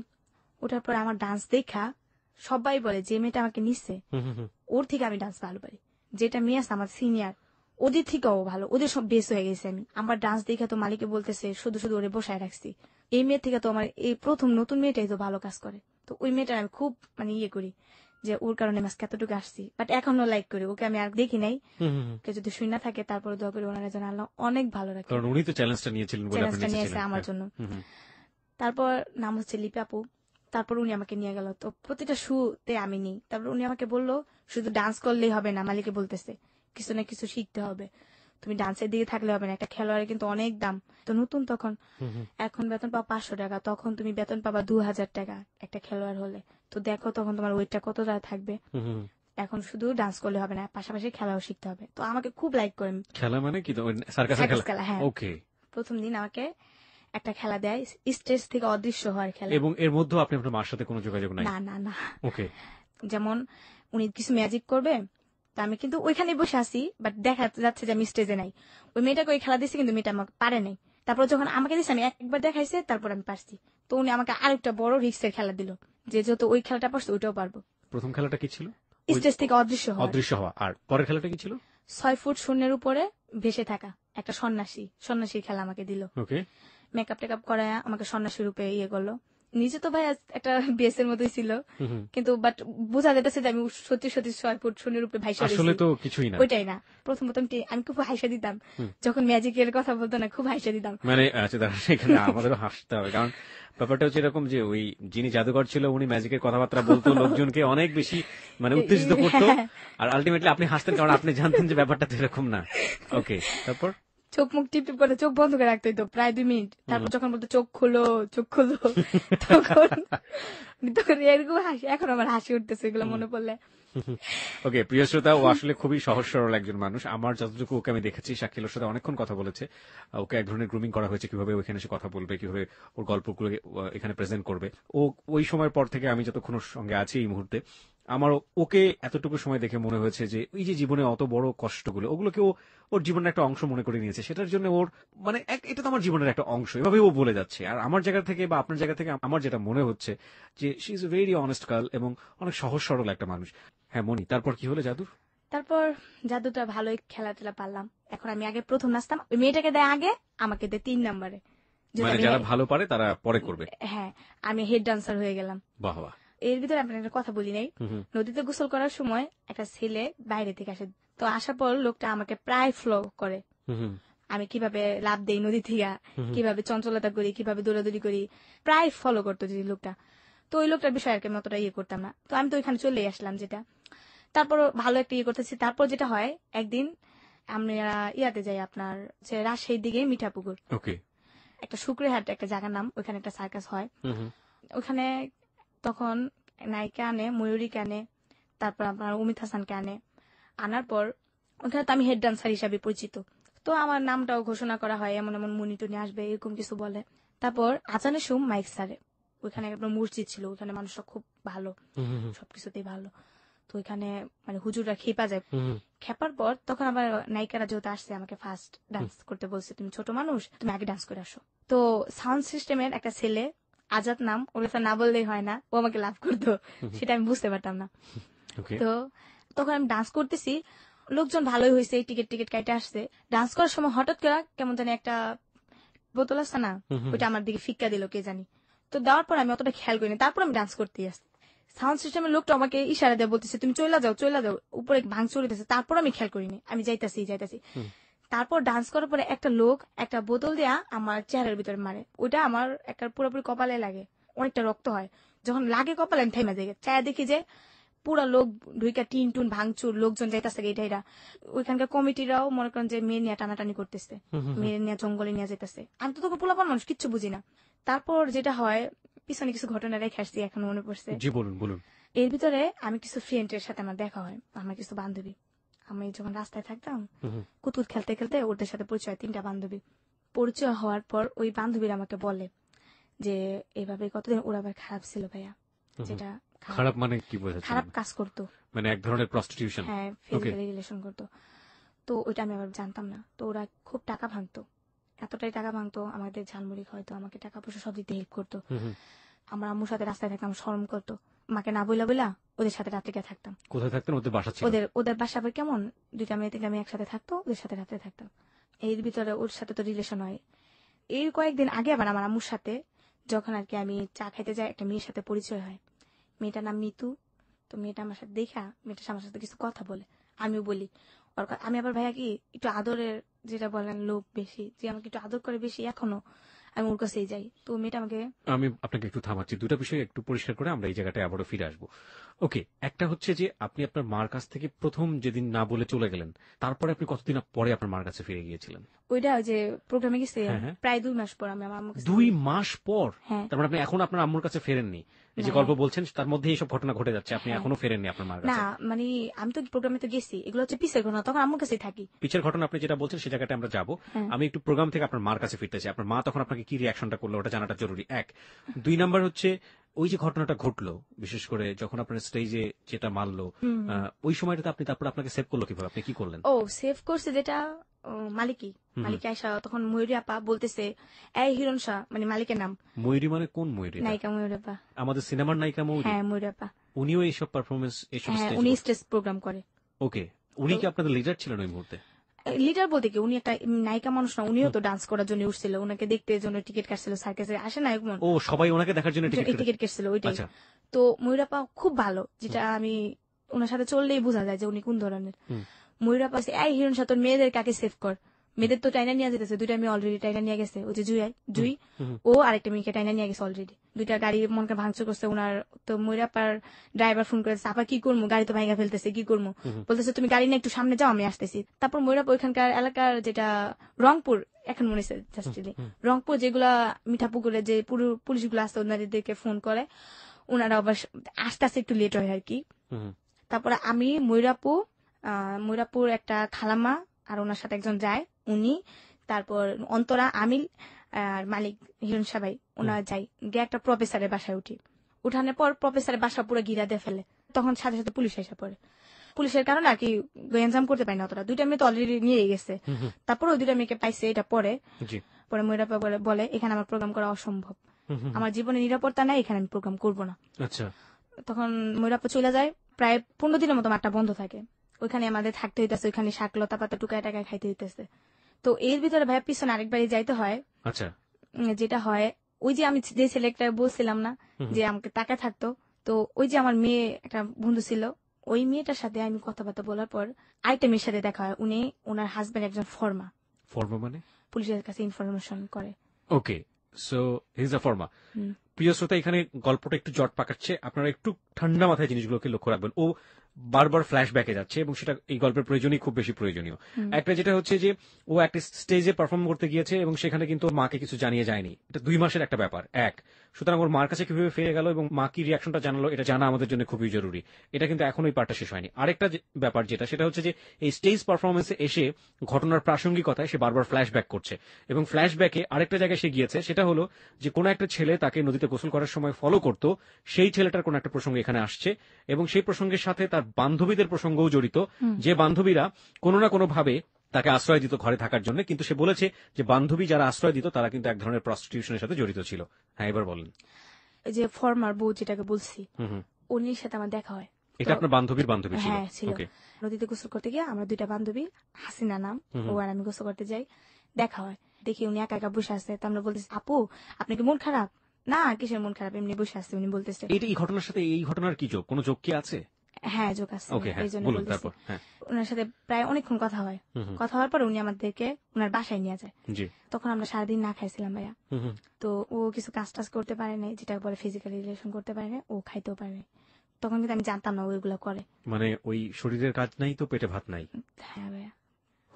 তারপর ওই মেয়েটা নিয়ে যায় ওদের বাসায়, বৃষ্টি না মেয়েটার, ওই মেয়েটার সাথে যে ওই ছেলেটা জড়িত আমি আবার জানতাম না। কোন ছেলেটা? যে ছেলেটা যেটা আমার টাকায় থাকতো। জড়িত মানে হচ্ছে ওর সাথে ফিজিক্যাল রিলেশন করে। এই ছেলেটার নাম বলেন তো কি? শাহিন। আচ্ছা, শাহিন বেসিক্যালি আপনাদেরকে তাকিয়ে থাকতো, কিন্তু শাহিনের সাথে আপনার বান্ধবীর শারীরিক সম্পর্ক ছিল, তাই তো? নাকি বান্ধবী সম্পর্ক ছিল? বান্ধবী, যেটা আমাদের সাথে প্রথম পরিচয় হলো। এবং ওই বান্ধবী বিবাহিত ছিল? হ্যাঁ। এবং তার হাজবেন্ড ছিল হচ্ছে ফর্মা, পুলিশকে ইনফরমেশন দিত। জটিল। হ্যাঁ, তারপর তো প্রায় মেয়েটার সাথে কথাবার্তা হয়, মেয়েটার সাথে দেখা সাক্ষাৎ। একটা খারাপ মেয়ে একটা ভালো মেয়ের সাথে, একটা খারাপ মেয়েও যদি হাঁটে তো বলে কিন্তু ভালো, একটা খারাপ মেয়ের সাথে যদি একটা ভালো মেয়েও হাঁটে ভাইয়া, তাহলে বলে কি খারাপ। তো ও যে খারাপ ছিল আমরা জানতাম না। তো ওদের সাথে হাঁটাতে, মানে আমাদের এলাকা যেটাকে বলে বউ বাজার, ওই বাজারটা নাম করা হয়ে যায় যে আমরা, ও মেয়েটা খারাপ বৃষ্টি, ওর সাথে আমরা ঘুরি, আমরাও খারাপ। এক সময় অনেকে রাস্তাঘাটে দেখলে আমাকে বলতো যে কিছু টাকা দিয়ে আসবি। ওই ছেলেটা বলতো? ছেলেটা না, মানুষে বলতো, মানুষরা আপনাকে বলতো? হ্যাঁ। তারপর যেটা হয়, ওদের ব্যাপারটা আমি যাই না যাই জোরা এসব কাজ করে। পর একদিন মেয়েটা আমাকে বলে, এভাবে তো জীবন চলে না। এগুলো কি আপনার স্টেজ পারফরমেন্সের আগের ঘটনা? হ্যাঁ হ্যাঁ, আগের ঘটনা। ওকে। পরে আমাকে বলে যে এভাবে তো জীবন চলে না, তুমি এক কাজ করো, এ পথে নেমে যাও। তখন আপনার বয়স কত? 2008 সালের কথা। 2008 সাল মানে হচ্ছে তখন আপনার বয়স 13 থেকে 12 বছর। হ্যাঁ, আমি বলছি না আমি এগুলো করবো না। তখন বলে করো, তোমার সমস্যা কি, করো। হুম তখন আমরা খাইতে পারতাম না ভাইয়া, তো ওই মেয়েটা অনেক ইয়ে করতো, আমাদের থাকার জায়গাও ছিল না। হুম তো এর ভিতর কিন্তু আমার মার সাথে আমি কথাবার্তা বলি না, ওদের সাথে থাকি। আমার সাথে দেখলে আমার সাথে কই, আমার সাথে কই আম্মা আমি এনে থাকি, আম্মা তুমি এনে থাকো, রাস্তায় আমার শরম করে, এগুলো বলতাম। আম্মা আবার আমার দিনের বেলা দেখা যেত, রাতের বেলা আমি ওদের সাথে থাকতাম, আম্মা কিছু বলতো না। তো পরে মেয়েটা, ওই যে ছেলে, ওই ছেলেকে কয় তুমি এগুলো করবা? আমি কই না আমি এগুলো করবো না। করো, দেখ বাস্তবে অনেক কিছুই করে মানুষে। তারপর আমি রাজি হই এক পর্যায়ে ওই ছেলেটার সাথে। হ্যাঁ, আমি কিন্তু ছেলেটা চিনি না, ছেলেটা আমাকে প্রথম দেখায় নাকি বলে। তার মানে আমার যেটা মনে হয়েছে যে ওই ছেলেটাই আলটিমেটলি এই মেয়েটাকে দিয়ে আপনাকে পটানোর চেষ্টা করছে। ওকে এমনকি টাকাও খাওয়াইছে আমার জন্য। ওকে। তারপর আমাকে নিয়ে যায় একটা রুমের ভিতরে, নেওয়ার পর অতি ফার্স্ট ও আর আমার ওই বান্ধবীটা যায়, আর ওই বান্ধবীটা 20 টাপু যায়, আর এই লোকটা যায় শাইন। এগুলো আপনার মা জানতো? না, আমার মা এখনো বর্তমান জানে না। এখনো জানে না এগুলো? এখনো জানে না। ওকে। তারপর ছেলেটা আমাকে বলে, তো আমাকে অনেক চেষ্টা করে, যেটা ফিজিক্যালি বলে। ওকে প্রিয় শ্রোতা, ও জাস্ট যেটা বোঝানোর চেষ্টা করছে আপনারা নিশ্চয়ই বুঝতে পারবেন। পুরো ব্যাপারটা আমরা ডিটেল জানতে চাচ্ছি না, আমাকে জাস্ট একটু নর্মালি বললেই হবে যে আসলে ঘটনাটা ওই সময়টাতে কি ছিল, এনিথিং ইম্পর্টেন্ট। তারপর আমাকে চেষ্টা করে, বাট হয় না, আমি খুব কষ্ট পাই। কারণ আপনি তখন অনেক বেশি বয়স কম এবং স্বাভাবিকভাবে। হ্যাঁ, তো উনি দেখতেছে, উনি এতটাই হয়ে গেছে যে উনি নিজেকে নিজে কন্ট্রোল করতে পারতেছে না। উনি আমাকে বলে যে দেখো আমি এখন কি করবো, এখন তো আমার দরকার। তখন আমাকে বলে, আমার ওই 20 টাপু বলে, দেখো 20 টাপু একদিক আমার মাথা হাত বুলাই দিতেছে, একদিক তো এগুলো করতেছে। আপনার লাইফের ফার্স্ট এরকম রিলেশনশিপ, এবং তাও এতগুলো লোকের সামনে, 2জন লোকের সামনে, লাইট অফ ছিল। ওকে। তারপর আমি বলি যে আমি পারবো না, আপনাকে টাকা দেওয়ার কথা বলেছে, কনভিন্স করেছে? কি পরিমাণ টাকার কথা বলেছে আপনাকে? টাকার পরিমাণ বলছে যে আমাকে 1000 টাকা দিবে। আপনি 1000 টাকা তো তখন জানেন বিশাল টাকা আপনার কাছে। বিশাল টাকা, হ্যাঁ। আর আমাকে থাকা জায়গা, ওই যে 20 টাপু থাকার জায়গা দিবে, ওদের সাথে থাকতে পারবো, খাইতে পারবো 2 বেলা। আমার চিন্তা ছিল আমি রাস্তায় থাকবো না। আমি একটু সাম আপ করতে চাই প্রিয় শ্রোতা, আমরা গল্পের যে জায়গাটায় ছিলাম, which is very very important. ও একটা সার্কাস গ্রুপের সঙ্গে যোগ দিয়েছে, তার আগে একটু ফ্ল্যাশব্যাক করছে। সার্কাস গ্রুপে কেন গেল, সার্কাস গ্রুপের সাথে ঘটনার সম্পৃক্ততা রয়েছে। সার্কাস গ্রুপে গিয়ে ও যে ঘটনাটার বর্ণনা করেছে, সেই ঘটনা এমন একটি জায়গায় দাঁড়িয়ে আছে যে কোনো একটা সন্ধ্যায় সার্কাস গ্রুপটি এক ধরনের বিশেষ মোল্লাদের দ্বারা আক্রান্ত হয়েছে, এবং সেই জায়গাটা থেকে সে ফ্ল্যাশব্যাকে তার অতীতে ফিরে এসছে। অতীতের জীবনে সে কিছু বান্ধবীর কথা বলছে, যে বান্ধবীর সাথে মিশে কোনো না কোনোভাবে সে শারীরিক সম্পর্কের জীবন বেছে নিচ্ছে, এই কারণে যে সে আলটিমেটলি খেতে পারবে এবং তাদের সাথে সে থাকতে পারবে, ঘুমোতে পারবে। কারণ তার মার সাথে যদি তাকে থাকতে হয় তাহলে বাইরে থাকতে হবে, কারণ সে এখন একটু বড় হয়ে গেছে এবং সে চায় না বাইরে থাকতে। এখানে খুবই গুরুত্বপূর্ণ বিষয় যেটা, যে এই প্রস্টিটিউশন লাইফটাতে যাবার আগে তাকে খুব ভালো করে একজন ফলো করত, যে ছেলেটি আলটিমেটলি তার যে বান্ধবী ছিল, সেই বান্ধবীদেরকে দিয়ে কোনো না কোনোভাবে মনিকে রাজি করিয়েছে। প্রথম যে রাতের বর্ণনা সে দিচ্ছে, সে রাতের বর্ণনাটুকু খুবই ভয়াবহ, আমরা ডিটেল জানতে চাইবো না, আপনি শুধুমাত্র ফ্লেভারটুকু বললেই হবে যে আসলে কি ছিল। হ্যাঁ, তারপর ও আমাকে, যেটা হয় হইতে পারে না, তো আমি বলি যে ভাই আমি পারবো না, আমি খুব কষ্ট পাইতেছিলাম। অনেক দেখতে কি মানে বয়স ছিল? না ভাইয়া, বয়স বেশি না, 28 বছর।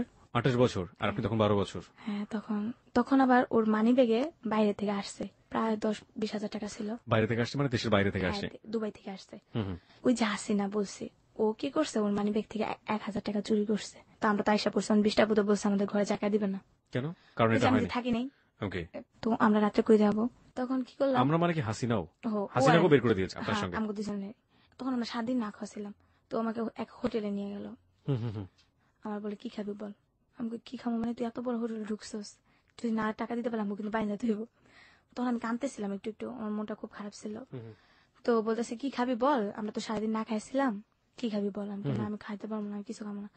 আমি তুই টাকা পাবি কই, তুই খাস না রে ভাই, তুই অর্ডার দে, আমি তোকে বলতেছি। তো আমরা খিদার টাইমে অনেক কিছু অর্ডার দিলাম, ওইদিনকে পেট ভরা খাইছি, জীবনে প্রথম খাইলাম মনে হইতেছে। তারপর খাওয়া দাওয়া করার পর আমি টাকা দেওয়ার সময় থেকে ওর কাছে 1000 টাকার নোট, এটাও চুরি করেছে? ও চুরি করছে, কিন্তু তখন ও আমাকে বলে নাই যে আমি টাকা চুরি করছি। বুঝতে পেরেছি। তারপর আমি বললাম, হাসি ক সত্য করে তুই টাকাটা কইতে পাইছিস?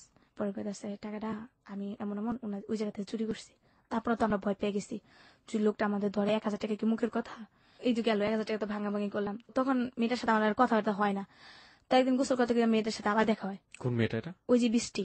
যে যার আমার- পাশে আপনার থাকার কথা ছিল। হ্যাঁ, হ্যাঁ, ওর সাথে দেখার পরে ও আমাকে বলে ঠিক আছে যাওয়া রয়েছে কিছু করো না। তো এর ভিতরে নতুন গোসল করতে সময় একটা কোন ছেলে, জায়গায় গোসল করতেন আপনি? এটা এটা তুরাগ নদী। তুরাগ নদীতে গোসল করতেন? হ্যাঁ, ওকে, হ্যাঁ, তারপর? তুরাগ নদীতে গোসল করতে সময় একটা ছেলে, সোহেল নাম, সেটা ভ্যান গাড়ি চালায়।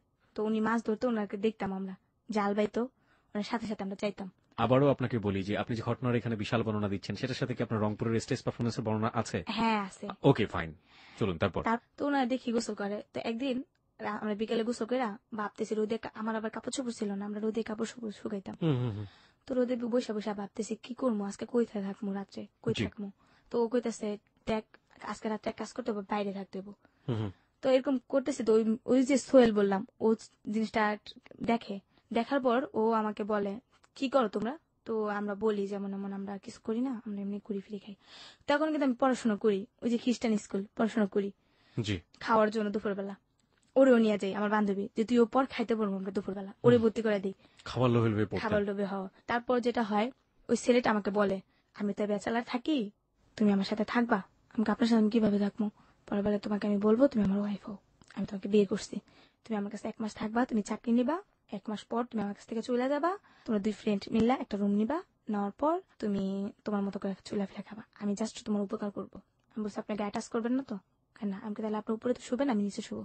ঠিক আছে, আমি রাজি হয়ে যাই ওর কথায়। সোহেলের সাথে? হ্যাঁ, আমার ফ্রেন্ডরা ওই যে বান্ধবী ও খুব না করে যে দেখ ছেলেরা ভালো না, এগুলো বলে, পরে যে কিছু করবো না কোনো গ্যারান্টি আছে? হাসিনা তো এই পেশাতে আগে থেকে ছিল। হ্যাঁ, ও কিন্তু অতটা না, আচ্ছা, মানে টুকটাক করতো, এটা যেটাকে বলে না করলে তো পেটে ভাত জুটতো না। চলতো না। হুম। ও চায় না, ওর বাবার কাছে থেকে যায়, আমি চাই। আমি যাওয়ার পর এক প্রকার আমি ওকে হাজবেন্ডের পরিচয় দেওয়া থাকি ওর বাসায়। থাকার পর ওই যে ছেলেটা আমার প্রথম ফিজিক্যালি রিলেশন করতে চাইছিল, কিন্তু ওর বাসা আর আমি যে জায়গায় যাচ্ছি বেশ একটা দূরে না, কাছাকাছি। তারপর একদিন ওই ছেলেটা, আমি চাকরি নেই, নেওয়ার পর কি মানে চাকরি নেন আপনি? গার্মেন্টস। আচ্ছা, গার্মেন্টস আপনার মা কই গেল এর এই মাঝে? ভিতরে মা থাকে, কোথায় থাকে? মানে মা রাস্তায় থাকে।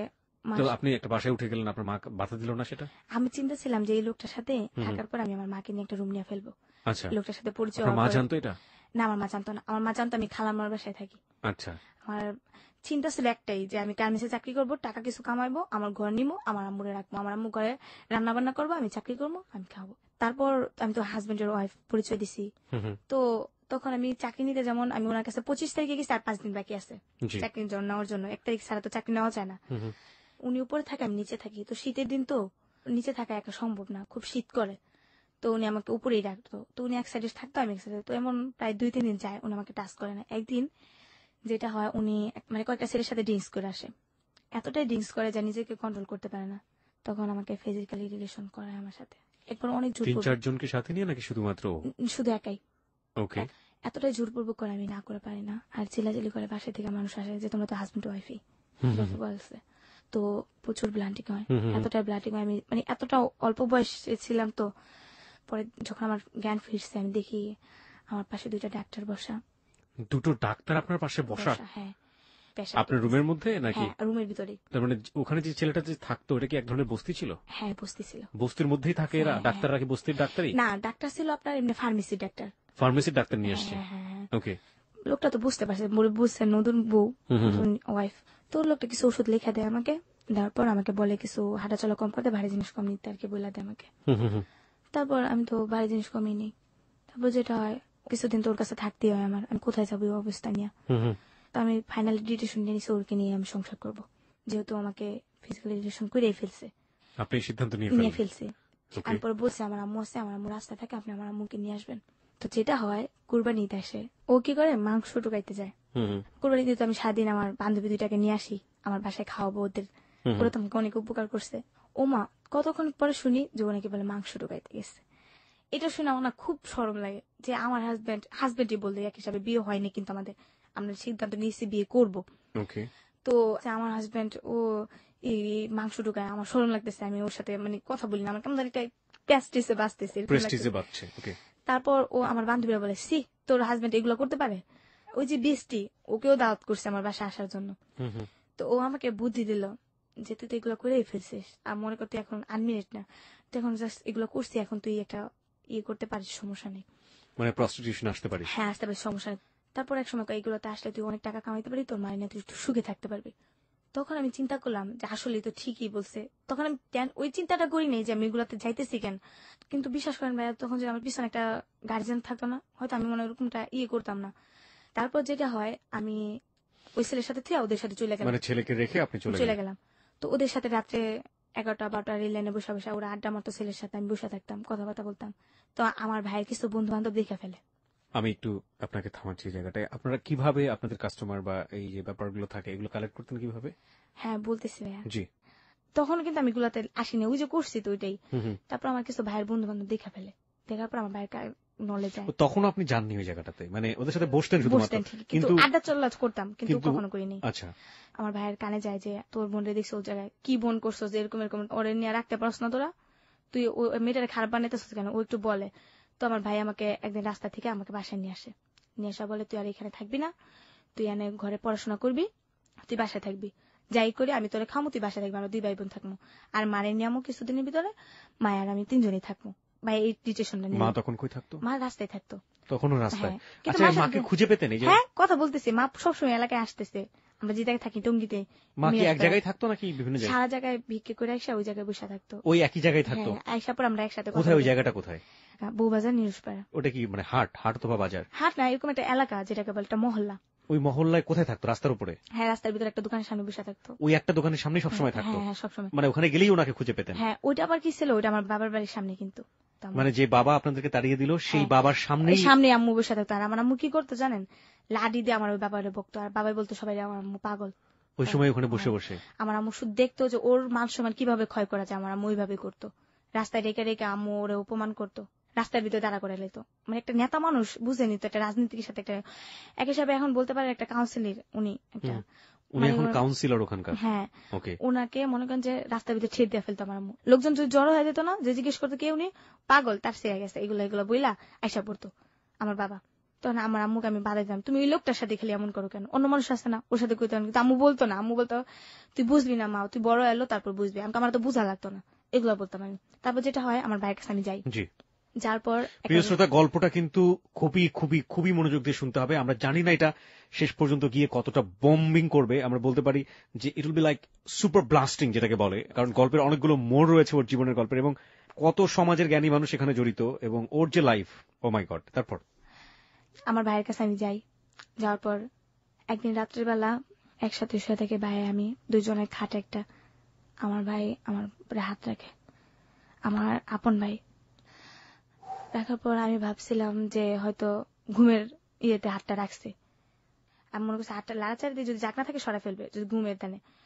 ওমা দেখি সাথে সাথে হাতটা সরা ফেলে, যখন আমি লাড়াচাড়া দিই ততটা ইমোশনাল ভাবে নেই। আরেকদিন যেটা হয় ভাইয়া, আমার ভাই, আমার খালতো বোনের আর কি মেয়েরা আসে, একটা ভাগ্নি আছে, এটা এখন ইন্টারে পড়ে, তখন ও মনে হয় 5-6 পড়ে। তখন ও আসে, ওকে টাকা দেয়, ওকে খাতা কিনা দেয়, ওকে জামা কাপড় কিনা দেয়, কিন্তু ভাই আমাকে কখনো 2টা টাকা দেয়নি, কখনো আমাকে বলে নাই যে বোন নিয়ে তুই 2টা টাকা নিয়ে তুই কিছু খাইস, তোর যেটা খাইতে ইচ্ছা করে। তো ওদেরকে আমার সামনে টাকা দিত, ওদেরকে নদী পানি ঘুরা যেত, কিন্তু ভাইয়া কখনো আমার রাস্তায় কথা বলতো না আমার সাথে। ও বলতো রাস্তায় কথা বলে নাকি ওর মান সম্মান চলে যাবে। আমার সাথে বাসায় জাস্ট সম্পর্ক, বাইরে না। তোমার ভাগ্নিদেরকে খাতা কলম কিনা দিত, কিন্তু আমাকে কিছু দিত না। আমি যে স্কুলে পড়তাম না, স্কুল থেকে 5-এ বৃত্তি দেওয়ার পর আমি রেজাল্ট ভালো করে আমি ওখান থেকে 700 টাকা পাই। 700 টাকার পর ওই টাকায় হাতে রাখি, ওইটা দিয়ে আমি ভাঙি, এগুলো কিনি, খাতা কলম কিনি। তারপর ওই দিন রাত্রি আমার ভাগ্নিদের টাকা টুকা দেওয়ার পর আমার ভাগ্নিরা চলে যায়। আসার পর তো কি করে, আমার ভাই আমাকে একটা জুস আছে না, ওই জুসগুলা নিয়ে আসে। জুসগুলা নিয়ে আসার পরে জুসের ভিতরে আমি দেখি যে কতগুলা ঘুমের ট্যাবলেট, যেটাকে বলে সাদা সাদা কি কি জানি, ঢুকাই ওটার ভিতরে, ঝাক্কায় কতক্ষণ। আমি অতটা খেয়াল করি না, ওইটাই মনে খাইবো। আমাকে বলে নে তোর লেগে জুস আনছি, উঠ ওইটা ঘুমে, তো ওইটা খাই নে, আর আমার লেগে ভাত বার। তো আমি ভাইয়ের জন্য ভাত বাড়লাম, আমি জুস খাইলাম। কিন্তু ভাইয়া আমি এত খুশি হয়েছি যে আমার ভাই আমার জন্য জুস আনছে, আমার জন্য এতটা ভালোবাসে আমার ভাই আমাকে। জুসটা খাওয়ার পরে আমি কেমন জানি ঘুমের ইয়া গেলাম। তারপর আমি শুইলাম, এক পর্যায়ে দেখি সকালবেলা ওইটা আমার সালোয়ার ছিঁড়া, সালোয়ার ছিঁড়ে ফেলেছে? হ্যাঁ, সালোয়ার ছিঁড়া। তারপর সামনের দিক দিয়া, কিন্তু ফিজিক্যালি রিলেশন হয়েছে কিনা আমি বুঝতে পারিনি, আমি জানিও না, কারণ আমার মনে হয় না। কারণ ভাই বোন কি বলে আল্লাহর আপনি ওটা তৌফিক। বিলিভ করতে পারেন না, ওকে? আপনার বিলিভের জায়গা থেকে আমরা থাকতে চাই, বাট আপনি যতটুকু বলেছেন অতটুকু হজম করাই আমাদের জন্য খুবই কষ্টকর। But the reality is the reality. সত্যটা চরম সত্য, জঘন্য সত্য, মর্মাহত সত্য, বিধ্বস্ত সত্য, আপনি যাই বলেন না কেন সেটা সত্য। The reality is reality. কোনো বোন তার ভাইয়ের বিরুদ্ধে কখনোই কোনোদিনও গীবত করবে না, বা আমরা বলতে পারি না কখনো এই ধরনের অ্যাকিউজমেন্ট নিয়ে আসবে না যেটা তার ভাই করেনি। প্রশ্নই ওঠে না। এতক্ষণ পর্যন্ত তার ভাইয়ের কাছে যাওয়ার জন্য, তার ভাইয়ের একটু ভালোবাসা পাওয়ার জন্য তার যে আকুতি, সেটা কিন্তু এই এতক্ষণ পর্যন্ত পুরো গল্প জুড়ে উঠে এসছে। কিন্তু এই পার্টটা, this is really really really really hated part of today's hello it 920। Okay, তারপর যেটা হয় ভাইয়া, এগুলা দেখা আমি তারপর মনে করছি হয়তো ঘুমের দেয় না, তারপর আমি ইমোশনাল ভাবে নিয়ে নেই, মনে করছি ঘুমের দেয় শিখতে পারে, কারণ আমার তো একটা কাপড় চোপড় বছরের পর বছর ছিঁড়া যেতে পারে, কাপড় পচা যেতে পারে। তো একদিনকা ভাইয়া চলে যায়, আমি দরজা জানলা অফ করে, মানে জানলাটা ছিল যেমন শিক নেই, একজন ঢুকা যায় জানলাতে, তো কাঠের দরজা ছিল, দুই দরজা আমি সিটকাই মেরা, আর জানলাটা রশিদা বাঁধানো ছিল, রশিদা বাঁধা, বাইরে থেকে ঢুকার কোনো পরিস্থিতি নেই। তো ওখানে আটকে আমি শুয়ে আসছি। তো অর্ধেক রাত্রে আমি ঘুমের থেকে কেমন যেন সজাগ করে দেখি আমার ভাই আমার উপরে, মানে আমার উপরে। তো ভাইয়া তখন আমি কোথায় ছিলাম, আমার পক্ষে যে এটা এতটা গুরুত্ব ভাবে নিমু আমি কিভাবে বলবো ভাই, আমার এতটা কষ্ট লাগছে যে শেষ পর্যন্ত ভাই আমার কাছে এরকম করতে পারলো, এটা মানে কিরকম একটা কষ্টের ভিতরে চলে গেছিলাম আমি। তারপর যেটা হয়, আমি এক ধরনের এরকম করি, তারপর ভাইয়া আস্তে নেমে যায়, তারপর আমিও ভাইয়ারে কিছু বলি না, ভাই আমাকে কিছু বলেন না। মানে এত বেশি লজ্জা পান আপনি যে আপনি ওই সময় রিয়াক্ট করাটারও ভাইয়া আমি এতটা কান্না করছি, আমার মনে হয় আমার বালিশের যতগুলো তোলা ছিল সবগুলো মনে ভাইয়া চিপড়াইলে মনে পানি পড়তো ভাইয়া, এতটা কান্না করছি যে আল্লাহ কি আমার কপালে এগুলাই রাখছে। ভিক্ষা করছি, খাইছি, বাপের তো আদর পাই নেই, জন্মের পর থেকে তো বাপ দেখি নেই, ভাই মনে করছি সবকিছু। মানুষের বাইরে দেখে কত আদর করে, কত জায়গায় কত কিছু কিনে নিয়ে যায়, কত কিছু বোনের জন্য কত কিছু ইয়ে নিয়ে যায়, বোনের জন্য যাইতে সময় দোকান থেকে টাকা দেওয়া যায় যে তুমি কিছু খায়ো, এটা করো এটা করো। কিন্তু আমার ভাই ওরকম ছিল না, আমার ভাই কোনোদিন আমার একটা টাকা হাতে দেয় নাই যে বনি তুই এটা কিনা খাইস, তোর খাইতে মন চাই কিছু। আমার মারে কিছু ভালো করে আদর করে না, আম্মু তুমি কিছু খাইবা, কিচ্ছু বলে না, মানে আমাকে দেখতেই পারতো না। তো আমি চিন্তা করছিলাম কখন সকালটা হবে, কখন সকালটা হবে। সকালটা হয়েছে, আমি না করে বললাম, আমি বাইরে থেকে আইসা পড়ছি। আইসা পর ওই যে আমার ফ্রেন্ড বান্ধবী, ওদের সাথে আসলাম। আসার পর সারাদিন ওদের সাথে ঘুরলাম। ওই যে আপনার প্রথম যেটা আমাকে শাহিন ফিজিক্যালি রিলেশন করতে চাইলো, ও আমাকে নাম্বার দিছে, তো ওর নাম্বার আমি একটা ফোন করলাম। তখন আমার খুব টাকার প্রয়োজন ছিল, থাকার জায়গা ছিল না, তো ও আমাকে বললো এমন জায়গায় আসো, আমি তোমাকে নিয়ে যাবো বাসায়। এগুলো কি আপনার সব নাচে যাওয়ার আগের ঘটনা? আগের ঘটনা বা এগুলো বলতে আমার মনে নেই আর কি। আচ্ছা, ঠিক আছে, সমস্যা নেই। প্রিয় শ্রোতা, আপনাদেরকে আবারও কিন্তু মনে করে দিচ্ছি আমি যে ওর কিন্তু নাচে চলে গিয়েছে, সেই পার্টটা কিন্তু প্রথমে বলেছে, কিন্তু তারপরে কিন্তু ফ্ল্যাশব্যাকের মেমোরি হচ্ছে এগুলো। আপনারা নিশ্চয়ই জানেন যে নাচে চলে যাওয়ার পার্টটা, যে 2 মাসের পার্ট, সেটা একেবারেই ওর নিজের মনের, এবং ও ওর মাকে পর্যন্ত জানিয়ে যায়নি। সেই মোমেন্টটা থেকে ও কিন্তু ফ্ল্যাশব্যাকে এসে ওর জীবনের এই গল্পগুলো বলছে। আপনাদের সবাইকে একটু খেয়াল রাখার জন্য বারবারই মনে করে দিচ্ছি। হ্যাঁ, তারপর ওই যে শাহিন, ও আমাকে নিয়ে যায় শীতের দিন 2009 শেষ দিকটা, এক চাচির বাসায় নিয়ে যায়। নিয়ে যাওয়ার পর ওই দিনকে উনি আমাকে ফিজিক্যাল রিলেশন করে। সকালবেলা ও আমাকে 500 টাকা দেয়। 500 টাকা দিয়ে আমি একটা বস্তিতে একটা রুম নিই, নিয়ে 300 টাকা অ্যাডভান্স দিই, 200 টাকা দেওয়া 6-7টা সালা কিনি ওগুলো বিছায় থাকার জন্য, কিছু বালিশ টালিশ কিনি, এগুলা খাওয়া দাওয়ার ব্যবস্থা কিন্তু করি, থাকার ব্যবস্থা আগে করছি, আমরা 2 বান্ধবী মিলে করি। তারপর আমি একটা কি, আমি খারাপ ছিলাম, বাইরে ছিলাম, কিন্তু আমি যে জায়গাটা থাকি ওই জায়গাটা সেফ ভাবে থাকি, যে তোমাকে কেউ বুঝতে না পারে আমি খারাপ। তারপর যেটা হয়, আমি মাথায় কাপড় টাপড় দিয়ে চলি, কিন্তু ও মাথায় কাপড় দেয় না, ও একটু খারাপ ভাবে চলে। তো ওকে বাড়িওয়ালা বলে ওকে নিয়ে থাকলে তোমাকে থাকা হবে না, তুমি রুম সাইডা দিবা। আমি বলছি ওর কারণে আমি কোথায় থাকবো, আমি ওকে বলি তুই একটা ব্যবস্থা করে নে। তো ওর সাথে আমার প্রায় ঝগড়া লাগতো ওই মেয়েটার সাথে, তো ও চলে যায়। যার পর আমি একাই থাকি। তারপর আমি আমার আম্মুকে নিয়ে আসি, আমার আম্মুকে নিয়ে ওই বস্তির ভিতরে থাকি। তো আম্মু কিছু টাকা দেয়, এর ভিতরে আবার ওই যে শাহিন, ওর সাথে আমি যাই, ও আমাকে কিছু টাকা দেয়, মাঝে মধ্যে যাই, ও আমাকে 1500 হেল্প করে। এর ভিতরে আমি একটা জব পেয়ে যাই, ওইখানে আমি কাজ করি, আমাকে 1500 টাকা স্যালারি ধরে। তো এর ভিতরে আমার আম্মুর এমন একটা অসুখ হয়, ওই যে বলছিলাম ফকিরখানা যে একটা অসুখ, পাতলা পায়খানা, ওইখানেও এরকম হয়ে যায়। ইমিডিয়েটলি আমার নিম্নে তো 1000 টাকা দরকার, আমি কিভাবে পাবো ওই মুহূর্তে 1000 টাকা, কই পাবো? আমি চাইছিলাম এইগুলো ছাইরা দেবো, ছাইরা আমি যে জব পাইছি এগুলোই করবো, কিন্তু সারার আমার কপালে সহ্য হইল না।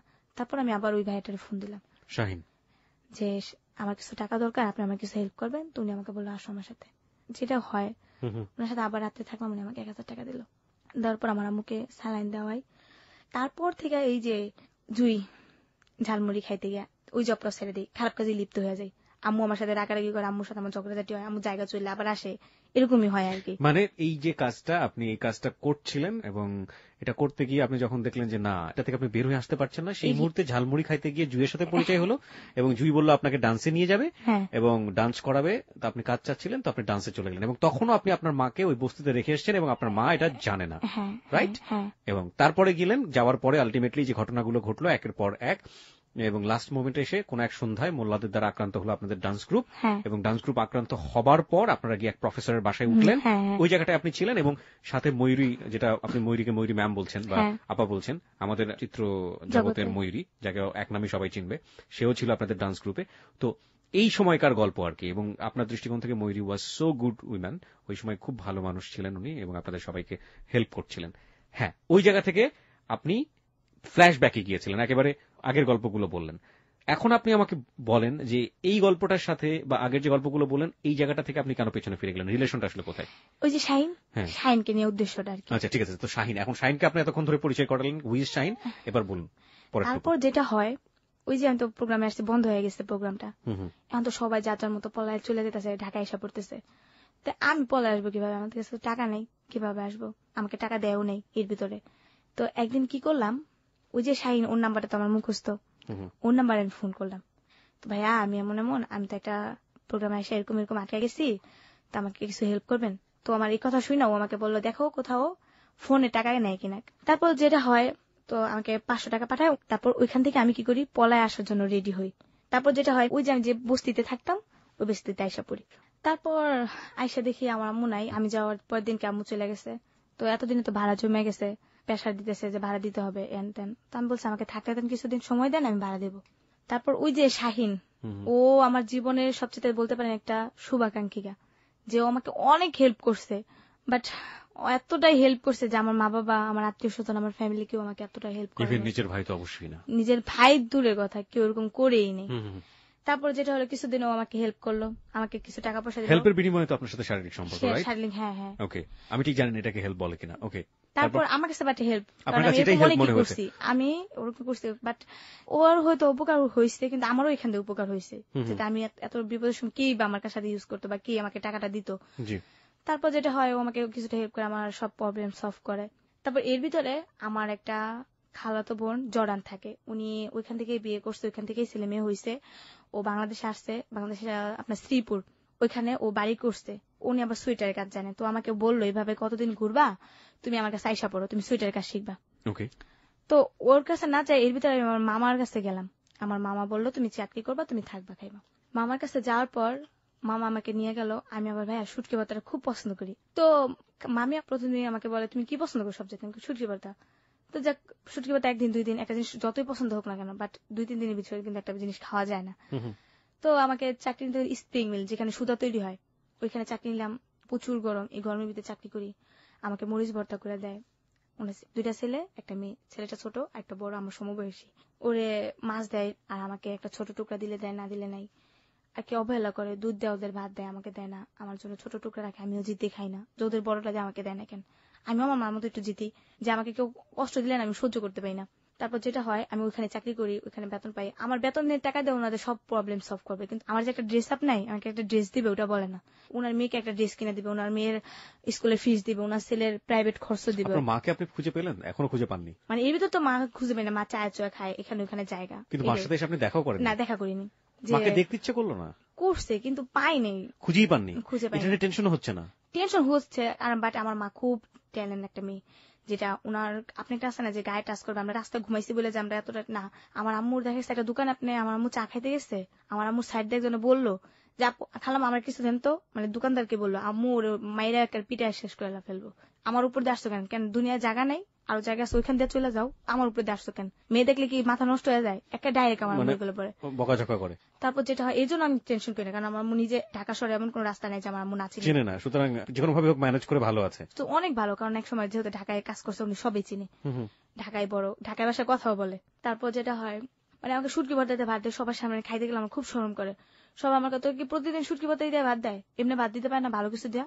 তো আমার শরম পাই দেখা পরে একটা মেয়ে আমাকে বুদ্ধি দিল, কয় তুই কোয়ার্টার আইসা পড়, তো নিজে কামাই কর, নিজে থাকবি খাবি, মানে আপনার কর্মস্থলের যে কোনো একজন হ্যাঁ মেয়ে? হ্যাঁ, একটা কোয়ার্টার, ওখানে আবার কোয়ার্টারের সুযোগ আছে। তো আমি কি করলাম, সিদ্ধান্ত নিলাম কোয়ার্টারে থাকবো। তখন আমি কি করি, বেতন পাইয়া আমার মামা মামিকে না বললে আমি কোয়ার্টারে এসে পড়ি। আচ্ছা। পরে এখানে আবার আমার মা আসে, আইসা আমার খালা যেটা মিজু খালা টুঙ্গিতে থাকে ওর কাছে খবর নেয় যে আমি আমার মামার কাছে আইসা পড়ছি। মায়ের খবর টবর নিয়ে আমার মা ওইখানে আইসা পড়ে।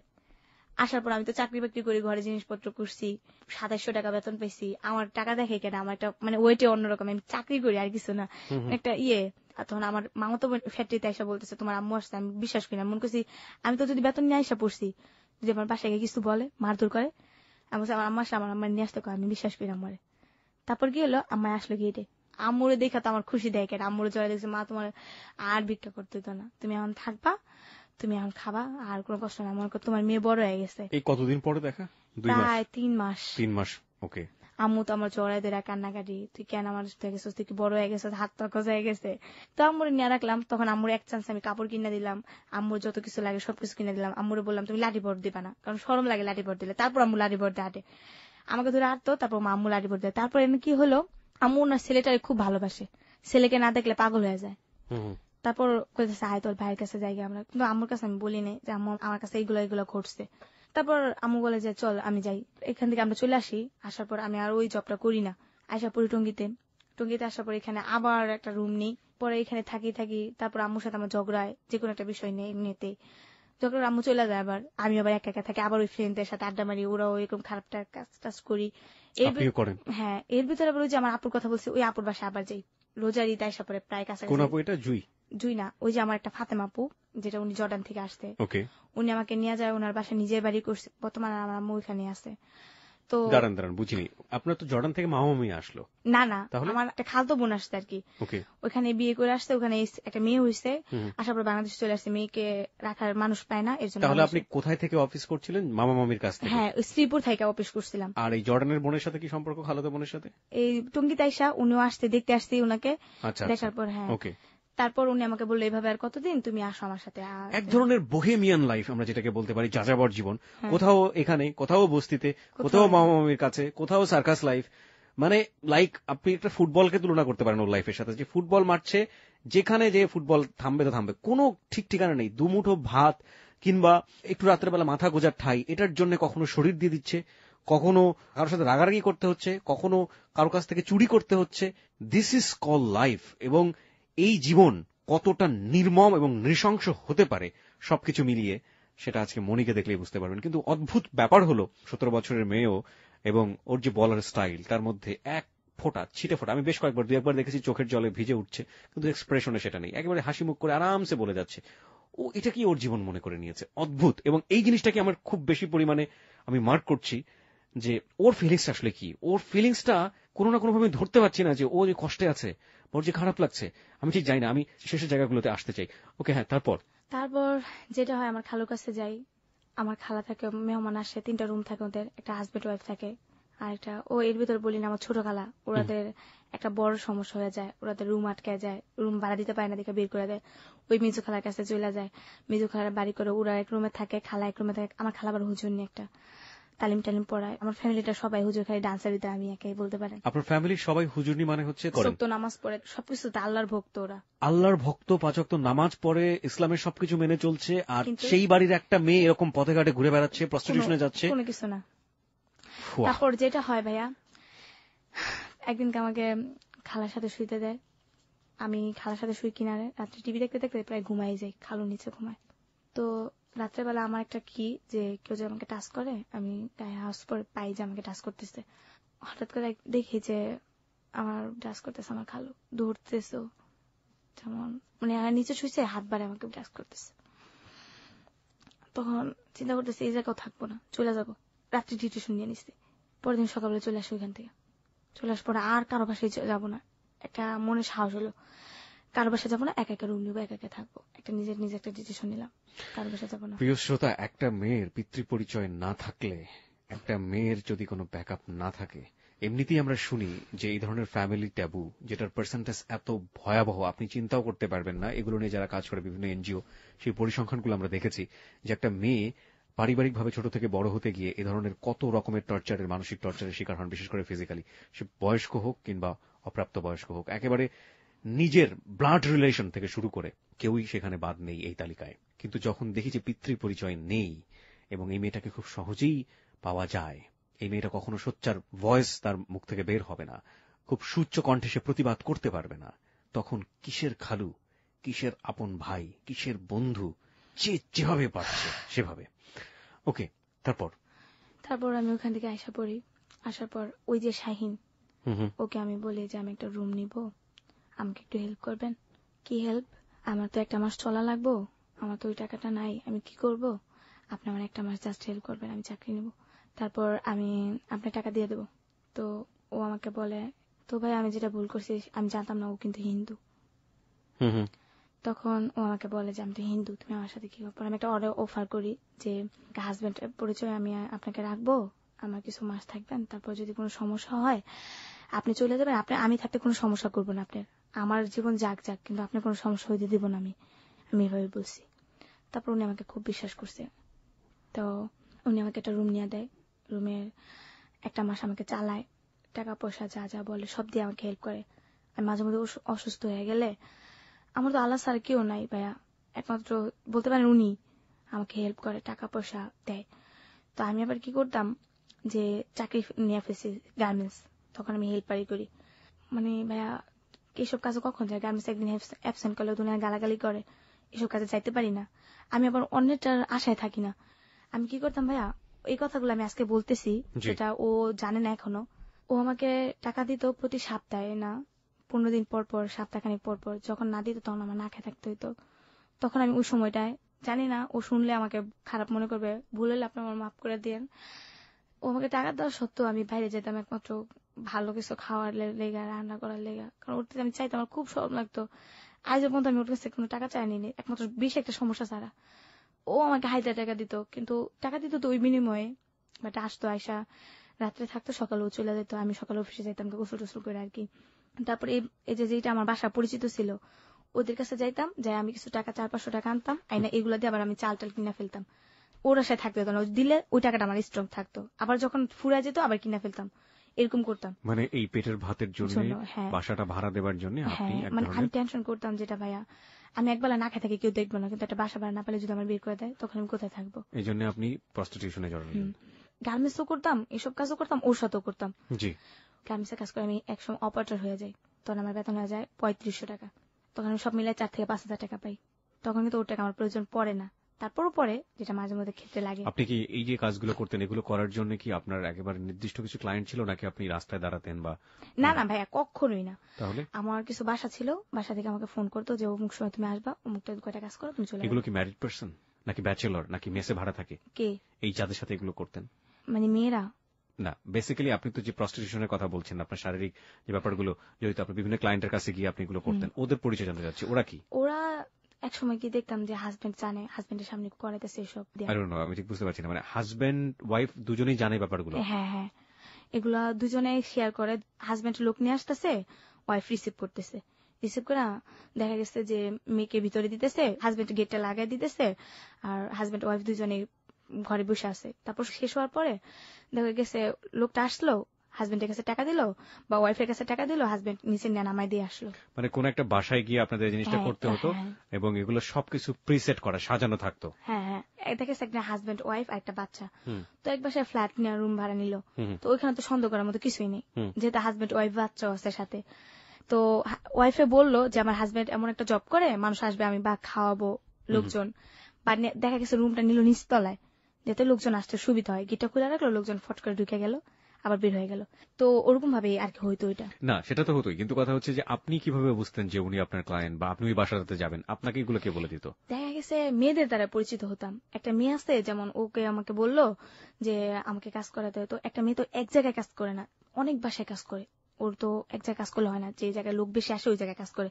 তো বাট আমি ওইগুলো করতাম না, আমার পার্ট টাইম 500 টাকা হইলে আমার যথেষ্ট। আমি ওদিকে যেতাম, আমার শরীরের দিকটাও দেখতাম এমনকি আমার রোজগারের দিকটাও দেখতাম। আমি অতিরিক্ত বেশি করতাম না, যেটা একটা আছে না মানুষের এই স্ট্রোক, এই দিকটা আমি একটু সতর্ক থাকতাম, এইডস এর ব্যাপারে আপনি সচেতন থাকতেন। দেখা গেছে যদি এইস হয়ে যায় তখন আমি কি করব, বাট একটা প্রেগনেন্ট হয়ে গেলাম আমি, সাপোজ ওই দিকটা সতর্ক থাকতাম যে আমিও তো কখনো সংসার করতে পারি, তখন আমি মানে আমার হাজবেন্ডের কাছে কি পরিচয় দেবো বা কি বলবো। এগুলো তো আপনাকে কেউ কখনো বুঝিয়েও দেয়নি, আপনি না, নিজে নিজে আমি নিজে বুঝেছেন। থেকেই করতাম, কারণ আমার সংসার হতেই পারে স্বাভাবিক। প্রিয় শ্রোতা, দেখুন একটা মেয়ে যার কোনো সংসার নেই, কেউ নেই, মা এক ধরনের মানসিক প্রতিবন্ধী, সে ভিক্ষা করে বেড়াচ্ছে, এই মেয়ে প্রত্যেকটা ঘাটের পানি খেয়ে খেয়ে খেয়ে খেয়ে এই জায়গাটায় আজকে এসছে, এবং ওর ভিতরে এই জিনিসটা কাজ করছে যে আমি যে কাজটা করছি আমার পেটের জন্য দরকার, এবং এটা করতে গিয়ে যেন আমার এইডস না হয়ে যায়, এটা করতে গিয়ে যেন আমার সংসার যদি কোনোদিন হয় তার কাছে যেন আমি জবাবদিহি করতে না হয়। অনেক কিছুই শিখছি, আমি প্রতিনিয়তই শিখছি হ্যালো 8920 থেকে। আজকে এই 17 বছরের মেয়েটার কাছ থেকে অনেক কিছু আমি শিখবো এবং শিখছিও। চলে যাচ্ছি মনির কাছে। মনি, পুরো ব্যাপারটা আমি জানতে চাই না। আমি জানি যে এই যে প্রস্টিটিউশন, এটা একটা বিশাল একটা সিন্ডিকেট। আপনি তো ঢাকা শহরেও আসতেন, রাইট? অবশ্যই, আমি বলতে পারি না আমি ঢাকা শহরের মেয়ে। ঢাকা শহরেই আপনি বেশিরভাগ সময় কাটাতেন বা বিভিন্নভাবে এটাতে ইনভলভ ছিলেন। যারা আপনার সাথে মিশতো, মানে যারা আপনার সাথে এই কাজগুলো করতো, তারা কি ধরনের, আমি এটা জানতে চাচ্ছি। আমি একজনের নাম বলবো না, একটা নাম নেই দামি লোকই। তো ওনার সাথে আমার ভালো একটা রিলেশন ছিল, উনি আমাকে ক্লাবে নিয়ে যায়। একদিন ওইগুলো করতে গিয়ে ওনাকে আমাকে জিজ্ঞেস করে তুমি দেখতে তো খুব সুন্দর। আসলে ভাই আমি দেখতে অতটা সুন্দর না, কালো, দেখতে খারাপ। তারপরও বলছে যে তুমি দেখতে তো খুব কিউট, তুমি এত অল্প বয়সে এগুলোতে আসতো কেন? তারপর আমি বললাম ভাইয়া পেটের দায় মানুষ অনেক কিছুই করে। তো আমার এইসব কথা শুনে না মানুষ আমার কাছে কাজ করতে চাইতো না, শুধু শুধু টাকা দিয়ে দিত। আমি এগুলো বেশি বলতাম, যাতে আমার কাছে এইগুলো পিছনের গল্পগুলো কারণ কেন বলতাম ভাইয়া, আমার কষ্টটা কম হইতো, আমার টাকাটাও হইতো, আমি এই জন্য বেশি বলতাম। আরে তারপর আমাকে বেশিরভাগ লোকে আমাকে বলতো তুমি কেন করো এগুলো, তোমার দেখতে তো খুব সুন্দর দেখা যায়। কেউ বলতো ওনার ওয়াইফের মতো দেখা যায়, কেউ বলতো কারো মেয়ের মতো দেখা যায়, কেউ বলতো কারো ফুবুর মতো দেখা যায়, অনেকে অনেক ধরনের কথা বলতো যে আমাকে নাকি ওরকম দেখা যায়। তারপর একদিনকে আমাকে একটা লোক বললো যে তোমার তো দেখতে খুব সুন্দর, তুমি এইগুলো না করে একটা চাকরি বাকরি হতো করতে পারো।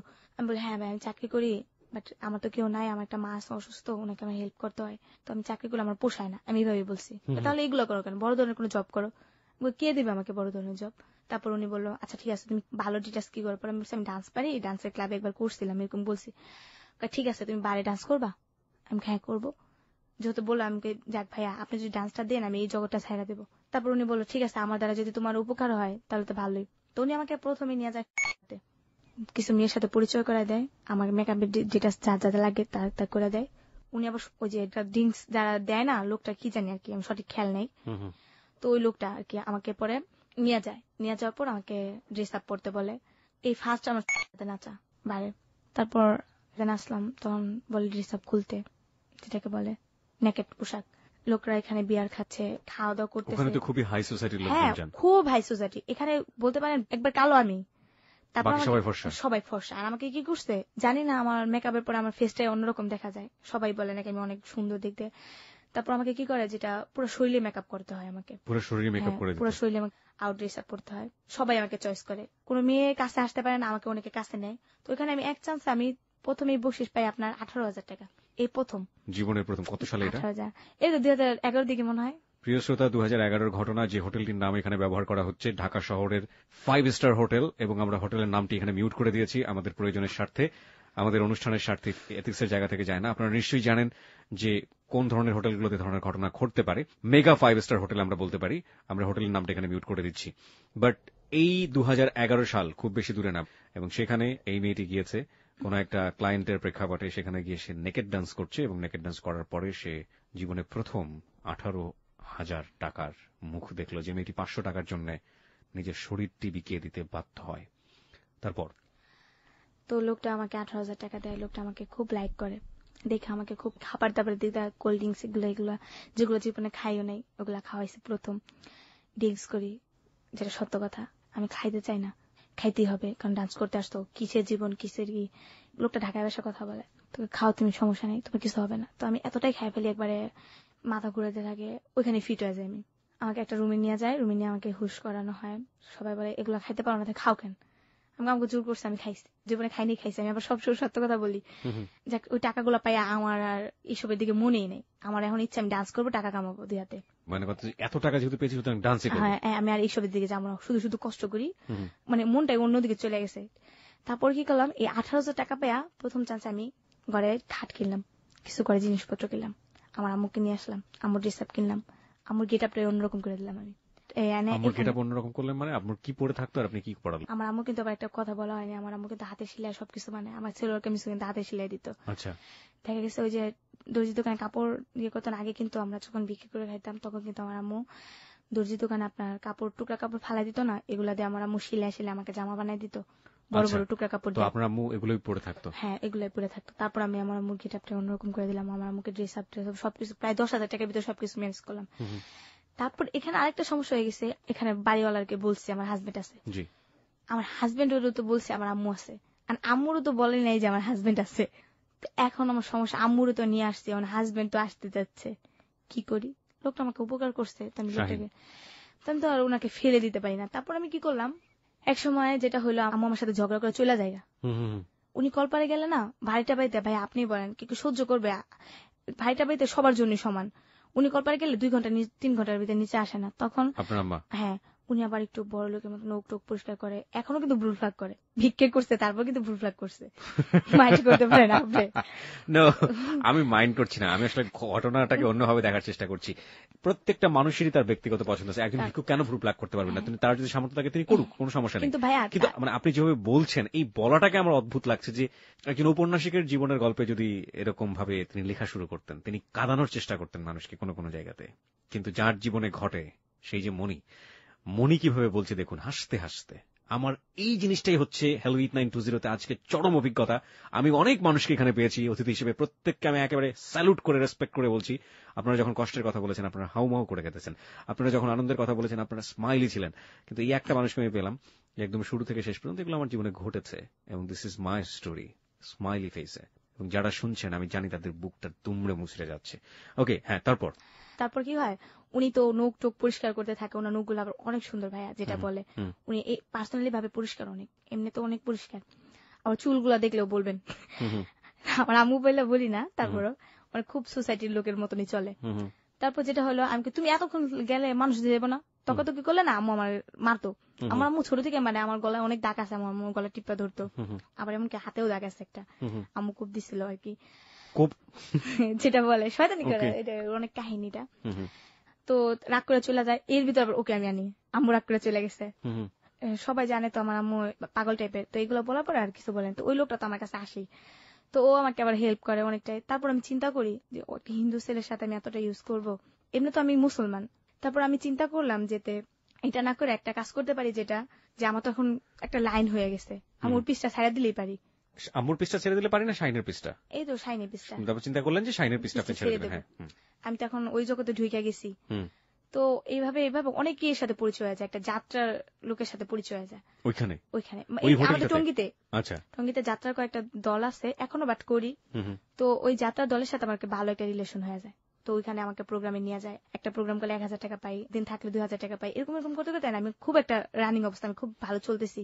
ওই যে আমার ভাই একদিন এক জায়গায় সমস্যায় পড়ে আমার কাছে ফোন করে, তখন আমি অতি ফাস্ট ফোন চালাই, তো আমাকে ফোন করে বলতেছে, মনি আমি এমন একটা সমস্যায় পড়ছি, আমাকে কিছু টাকা হেল্প করবি? দেখতেছে যে আমি গেট আপটা অন্যরকম হয়ে গেছে, আমি ভালো ড্রেস পরতেছি, ভালো খাইতেছি, ভালো চলতেছি, টঙ্গিতে যাইতেছি। এর ভিতরে অনেক কাহিনী ভাইয়া বলি নাই, যেটা সময়ের অভাবে বলতে পারি নাই। আমার মামাতো ভাই বিয়ে করে, তখন আমি খারাপ জগতে ছিলাম ভাই, পিছিয়ে যাচ্ছে একটু। আমার মামাতো ভাই বিয়ে করার সময় ভাইয়া, বিয়ে বাড়ির একটা অনুষ্ঠান হয় না, তখন আমি সারাদিন না খাইছিলাম ভাইয়া। মামি আমাকে বলে যে কালকে তোর মামাতো ভাইয়ের বিয়ে, তুই যাইস। তো বিয়ে করে নিয়ে আসতে, তো তারপর ওই ইয়ে করবো ভাই, যদি বিশ্বাস করতেন খাবার রান্না করছে, আমি সবসময় হেল্প করছি। আমার কি করছে ভাইয়া, যেটা মানুষে খায় না, ওই জোড়াগুলো আমার দিছে খাওয়ার জন্য। আমি তারপর খুব কষ্ট পাইছি যে আমার নিজের লোক কেন আমার জোড়া ভাত গেলা দিল খাইতে। আমি কিন্তু কোনোদিন ভাইয়া বিয়ে বাড়ি মানুষের করা যে খাওয়া লোবে বিয়ে বাড়িতে গিয়া জোড়াগুলো, এগুলো কোনোদিনই না, আমি এগুলো কোনো সময় না, আমি না খাই থাকলে না খেয়ে থাকতাম, কিন্তু কোনো সময় মানুষের জিনিস আনতাম না, কোনো সময় কারো জিনিস দিক দিয়ে তাকাইতাম না, কারো জিনিস খাইতাম না। তো যখন আবার এই জোড়া ভাত গুলা দিছে না, তখন খুব কষ্ট লাগছে, চোখের পানি ফালা, আর ওই ভাত খাইনি গা। তখন আমি চলে এসে পড়ছি, এসে নদীর পার কাঁদছে অনেকক্ষণ, কান্নাকাটি করে শাক তুইলা আমার এক বান্ধবী এসে শাক সিদ্ধ করে খেয়েছি। তারপর খুব কষ্ট লাগছে, আমার জীবনে কিরকম যে কটা ভাতের জন্য মানুষের কাছে এত কষ্ট করতে হয়। আজকে ওনারা আমার কাছে হেল্প নেয়, ওনারা আজকে আমার কাছে টাকা পয়সা নেয়।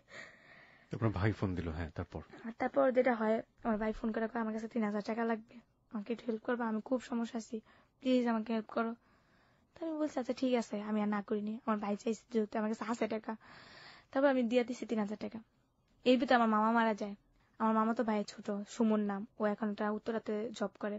তো ও আমাকে দেখতে পারতো না, ওর ঘরে গেলে আগে কত খারাপ মেয়ে, তুই এখানে আসছিস কে, তোর জন্য কি আমার ভাবিরা খারাপ হইব নি, বের হয়ে যা। ও আমাকে তো এমন সময় যেতে লাথি দেওয়া করতে বের করে দিত, এমন সময় যেতে চুলের মুঠি দেওয়া করতে বের করে দিত। সবাই টিভি দেখতেছে, আমি টিভি দেখতেছি, আমার কিলিকা টিভি দেখতেছি, ও আসতো, মামি আমার বের করে দিত। মামির একটু পানি চেপা দিলে মামি দুপুরবেলা ভাত খেতে দিত আমাকে। উনি অসুস্থ ছিল তো, পানি চেপা দিলে কিছু ভাত খেতে দিত, আর পানি চেপা না দিলে ভাত দিত না। কইতো খাইতে হোস, এই জায়গায় খাইতে হোস, এমনি কইতো। ওই মামাতো ভাই টানা সময় পড়ে গেছে ওনাদের। কি বলবো, মামার মারা যাওয়ার পর ওনাদের খাবার দাবার একটা অসুবিধা হয়ে যায়। ভাইয়া একলা সংসার চালাতে পারে না, 6,000 টাকা রুম ভাড়া দেয় ওরা, চলে না। খাবার দাবার না, মামি কান্নাকাটি করে, মামি চা খাইতে পারে না ঠিক মতো। আমি যাইতাম প্রায়, মামার মারা যাওয়ার পরে যাই। তখন আমি কি করলাম, ওনাদের হেল্প করি। যখন যাই 200, 300, এখনো 500, 600, 700, 1,000, কালকেও দিয়ে আসছি টাকা। যখনই যায় ওনাদের চাইল না থাকলে আমি চাইল কিনা দিই। আমার মামা তো বাইরে যেটা বিয়ে বাড়িতে আমার খাইতে দেয় নেই, ওর একটা বাচ্চা হয়েছে 3 বছর বয়স, ঠান্ডা, নিউমোনিয়ার কাছাকাছি গেছে, টাকা পয়সা নেই, কেমনি কি করবো। আমার কাছে ফোন করছে যে আমার বাচ্চাটা মরার অবস্থা, তুই কিছু হেল্প করবি। আমি শুই না তো, সাথে গেছি, ভর্তি করাইছে, আমার থেকে নিচে 3500 টাকা নিচ্ছে, আমি আরো এমনিতে 500 টাকা দিছি, মোট 4,000 টাকা দিছি। তারপরে আমি কাকে ছেলের সুস্থ করেন, পরে আমার টাকা দেওয়ার চিন্তা করেন, দিয়ে না, আমার সমস্যা নেই, আমি তো আসি, আর আমার বিপদ হলে তো আপনারা আসেনি। আর আপনি এভাবে নিচে এই টাকাগুলো রোজগার করছেন? আমার তো ঘর ভাড়া দিতাম। আম্মুর তো এইভাবে রাখা যায় না, হেল্প করতেছে ওদের। ও দুলাভাইয়ের কথা আপনি বলি নাই, যেটা দুলাভাই ভাগ্নি, ওদের বাসায় রাত্রে থাকতাম। ও আমাকে বলছিল একদিন ছোট থাকতে, 10টা টাকা দেবো, 2টা দিতে দিবি, একটা ডাইরেক্ট ভাই এইভাবে বলছে। আমি কথাগুলো বলছি আপনার কাছে, আবার বিশ্বাস করে না, আমি নাকি খারাপ দেখে এগুলো বলি। কোন দুলাভাই এটা? ওই যে আমার ভাগ্নির কথা বললাম না, ভাইয়া টাকা দেয় ওদেরকে, ওর বাপ এরকম ভাবে বলছে আপনাকে 10টা টাকা দিব, 2টায় দিতে দিবি, এগুলো বলছে ভাইয়া। তারপর আরো বলছে অনেক কাহিনী, এগুলো ভাইয়া বলছে। তারপরে আমি এগুলো বলছি আপার কাছে, আপা কয় তুই খারাপ দেখে সবারই খারাপ চোখে দেখিস। তারপর আমি অতটা ইয়ে করি নেই। দুলাভাই উনিও আমার মার দূর করে বের করে দিত, এগুলো বলার পর তো উনি আমার দেখতে পারে না। আর আমার খালু যেটা বলছিলাম, ওনার বাসাতে ঢুকতেই দেয় না, দেখলে আমাকে জুতা লয় বাইরে দিব, এগুলো করে। তারপর আমার ভাগ্নি এসএসসি পরীক্ষা দিব, যেটা ওই যে আমার ভাইয়ের টাকা পয়সা দেয়, এসএসসি পরীক্ষা দেবো, পরীক্ষার ফিস দিতে পারতেছে না, 3,000 টাকা ফিস লাগবে। টাকা দিবে কারো কাছে যায় না, আমার কাছে আইসে, মনি আমার কিছু টাকা হেল্প করবা, পাইতেছি না, আমার মেয়েটা এসএসসি পরীক্ষা দিতে পারবো না, তুই যদি হেল্প করিস বোন অনেকটা উপকার হবে। আমার মেয়েটা পারতো না, ও আমার গিয়ে কইতাছে আন্টি দেও না, তুমি চাও আমি সারা জীবন স্বপ্নটা আমার এমনি যাক। তখন চিন্তা করলাম আমি তো পড়তে পারিনি গা, আমার কারণে একটা মেয়ের পড়ালেখা সমস্যা হবে, আমি চাই না। তারপর আমি কি করলাম, ওই দিনকে আমার একটা প্রোগ্রামে যাওয়া দরকার ছিল, তারপরও যাই না ওইটাতে। তারপর মনে করেন যে নেকের ডান্স আমি ছাইড়েই দিছিলাম প্রায়, এমনি সামাজিক প্রোগ্রাম করতাম টাকার পয়সা হওয়ার পর। তারপর নেকের ডান্স আমি গেছি ওই দিনকা, যার পরে 7,000 টাকা আয় না, ওকে দিছি প্রায় 4,000 টাকা। মানে নেকেড ডান্স আপনি ছেড়ে দিয়েছিলেন, কিন্তু এই পড়াশোনার টাকা দেবার জন্য আপনি নেকেড ডান্স করলেন। ওই হোটেলেই করলেন? 5 স্টার? এই হোটেল না, বাট অন্য জায়গায়, অন্য একটা হোটেলে আপনি করে আপনি ওর জন্য টাকা ম্যানেজ করলেন পড়াশোনার জন্য। হ্যাঁ, করার পর ও দেয়, তারপর যাকে আমাকে ভালো ভালো পরীক্ষা দিস, বাজে ইয়ে করিস না, ভালোভাবে একটু সাজেশন দিছি যেটা আমি খারাপ, কেউ যেন খারাপ নয়। তারপরও না, ছোট থাকতেই না ওদের সাথে আমাকে মিশতে দিত না, আমার আপারা খালারা। মিশলে খারাপ হয়ে যাবে বলতো যে ও তো খারাপ, ওর সাথে মিশবি না, ও খারাপ হয়ে যাবে, তুইও খারাপ হয়ে যাবে, মিশতে দিত না। কিন্তু ভাইয়া দেখেন আল্লাহর কি নিয়তি, শেষ পর্যন্ত কিন্তু ওরাই আমার কাছে আসতে। তো যাই হোক, আমি অবহেলার চোখে দেখি নাই যে তোমরা আমাকে এত কিছু করছো, কিন্তু আমার কাছে আসলে আমি হেল্প করি, এখনো হেল্প করি ভাইয়া। কয়েকদিন আগে আমি একটা মোবাইল দিছি ওরে, ও কলেজে যায়, টঙ্গী কলেজে পড়ে, যাইতে তো অসুবিধা হয়, রাস্তাঘাটে কত সমস্যা হতে পারে, দুলাভাই একা কুলাইতে পারে না। তারপর আমি হেল্প করে ওদের সংসারও হেল্প করি। তারপর এখান থেকে ওই যে শাহিন, ওর সাথে রিলেশন হয়, এমনি ওর সাথে এখনো ভাইয়া রিলেশন, আমার সমস্যা ওর সমস্যা। আমি যে প্রোগ্রামে যাই রাত্রে 2টা 2:30 যাই, আমি একা একা বাসাইতে পারি না, ও আমাকে হেল্প করে নিয়ে আসে, বাসায় রিসিভ করে দেওয়া যায় অনেকটা। এখন আমি যেভাবে আসি ওর সাথে আসি, আর আমার মাকে রাখছি আমার খালাম্মার বাসায়। জানি না যে ওনারা রেডিও শুনে না, আমার মনে হয় না শুনে, বাট কি বলবো, আমার আম্মু যখন, এখন আমার আম্মু থাকে আপনার শ্রীপুর আপনার একটা বাসায়, আমার খালার বাসায় প্রবলেম করে না এখন? হ্যাঁ, আমি টাকা দিই তো, এখন আর কোনো সমস্যা নেই না, ওনারা তো টাকার পাগল। আমার ফ্যামিলিরা কি ভাইয়া দুর্নাম করবো না, আমি আজকে 2,000 টাকা দিই না, আমাকে মনে করেন মাথার উপরে নিয়ে নাচবো, এরকম ওরা। যেই আমার গেট আপটা অন্যরকম হয়ে গেছে না, যেই খালো আমাকে টাচ করছে, যেই খালো আমাকে জুতা দিয়ে পর্যন্ত বাইরে এসছে, ওই খালো আমার কাছে টাকা চাইছে। আর এবার রোজার ঈদে কি বলে জানেন, তোরা কি ফেতরা ফুতরা দিবি না আমাদের? এমনি বলে। আমি সি এইভাবে বলেন কি? আপনি আমার কাছে টাকা চাইতে পারেন, কি এর ফ্যাটটা কি? আপনি আমার খালু না? আমি আপনার মেয়ের সমান বয়সী, আপনি দেওয়ার আমার অধিকার আছে। দোয়া করবেন আল্লাহ পাক যেন আমার আপনি ভালো কবে রাখে। জানলেন যে যে ভদ্রলোকটাকে দেখলে আপনার মা চিল্লাচিল্লি করতো তিনি হ্যাঁ, আপনার বাবা?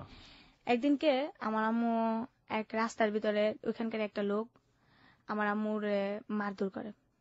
তখন আমি একটু ভালো, এই যে কিছুদিনকে আগে কথা, 2012 পরের দিক দিয়ে কথা, আমার আম্মুকে মারধর করে। মারধর বলতে কি, আমার আম্মুকে লাঠি দিয়ে একটা বাড়ি মারে আমাদের এলাকায়। তো তখন আমি একটা অন্যরকম ভাবে চলতাম, কারোর ভয় পেতাম না। আমার কথা আমি বুক, আগে কি করছি না করছি ওটা আলাদা সাবজেক্ট, ভিক্ষা করছি, এগুলো করছি, ছোট থাকতে করছি, এখন বড় হয়েছি, নিজের মতো নিজে চলি। তারপর আমার আম্মুকে একটা লোক গায়ে টাচ করছে, আমি গেছি, আমার আম্মুর মারছে কে, লোকটা আইসে, কি হয়েছে? আপনার আমার আম্মা কি করছে? তোমার আম্মা এখন দোকানে বসে রয়েছে, আমার মেয়ের মারছে দেখে আমি মারছি। আপনি মেয়েকে কি করছে? পরে আমার আম্মু বলতেছে আমার লাঠিতে পাড়া দিছে, আমি বলছি দেখে মেয়েরা আমার জুতা দিয়ে বেরিয়ে দেবো, একটু একটা নাবালিকা বাচ্চা আমার বলে জুতা দিয়ে বেরিয়ে, আমার আম্মু বলতেছে। পরে আমি কি করছি, আমি কই আপনি যে আমার আম্মুর গায়ে হাত তুলেন, যদি আমি আপনার গায়ে হাত তুলি আপনার মান সম্মানটা কোন জায়গায় চাইবো? লোকটাও একটু ভালো প্রভাবশালী, মানে তুমি আমার গায়ে হাত তুলবে মানে আমি এখন আমি আপনার জুতা দিয়ে বেরোবো, আপনি কিছু করবেন? করেন আমার, আপনি আমার মায়ের গায়ে হাত তুলেন কে লিগা? পরে কইতাছে তোমার আম্মুর অন্যায় আসছিল। আমার আম্মুর কি অন্যায় আসছিল? আপনার মেয়ে কি বলছে আগে সেটা বলেন। আপনার মেয়ের উচিত ছিল যে একটা বৃদ্ধ লোক, জানে এই এলাকা সবাই জানে যে আমার আম্মু পাগল, এই এলাকাটা আমগো এলাকা তো। তখন লোকটা বলে কি করবা তুমি, কি করবা? তোমার ইচ্ছা করলে এলাকা ছাড়া করতে পারি। আমি করেন আপনি এলাকা ছাড়া, আগের যুগ পান নেই। তারপর যখন এগুলো বলি, তো বলার পর আমাকে বলে ঠিক আছে তাহলে তুমি কি করবা করে দেখাও। আমি কি কিছু তখন ওখানকার আমাকে একজন কমিশনার ছিল, আমার আম্মুকে আমাকে গায়ে টাচ করবো, আমাকে বাড়ি জুতা নিয়ে বাড়ি দেবো। তখন আমার খুব জি দুইটা যায়, আমার জুতা দিয়ে বাইরে লোকটা কত বড় সাহস। তারপর ওনাকে আমার আম্মুর কাছ থেকে ক্ষমা চাওয়া হয়, ক্ষমা চাওয়ার পরে মাপ চাই যাক ওইখানে গেছে। তারপরে আমি আমার আম্মুকে বলি এখন আর তুমি জোয়ান না যে তোমার কথা মতো চলবো, এখন তুমি বুড়া হয়ে গেছো, এখন আমরা বড় হয়েছি, এখন আমাদের কথা মতো চলতে হবে, তোমার কথা মতো আমরা চলবো না। চলবো না কেন, তুমি আমার মা সাজেশন দিতেই পারো স্বাভাবিক, এখন আমরা যেভাবে বলবো ওইভাবে চলবা, চলো আমার সাথে। পরে আমার খালার সাথে নিয়ে এলাম।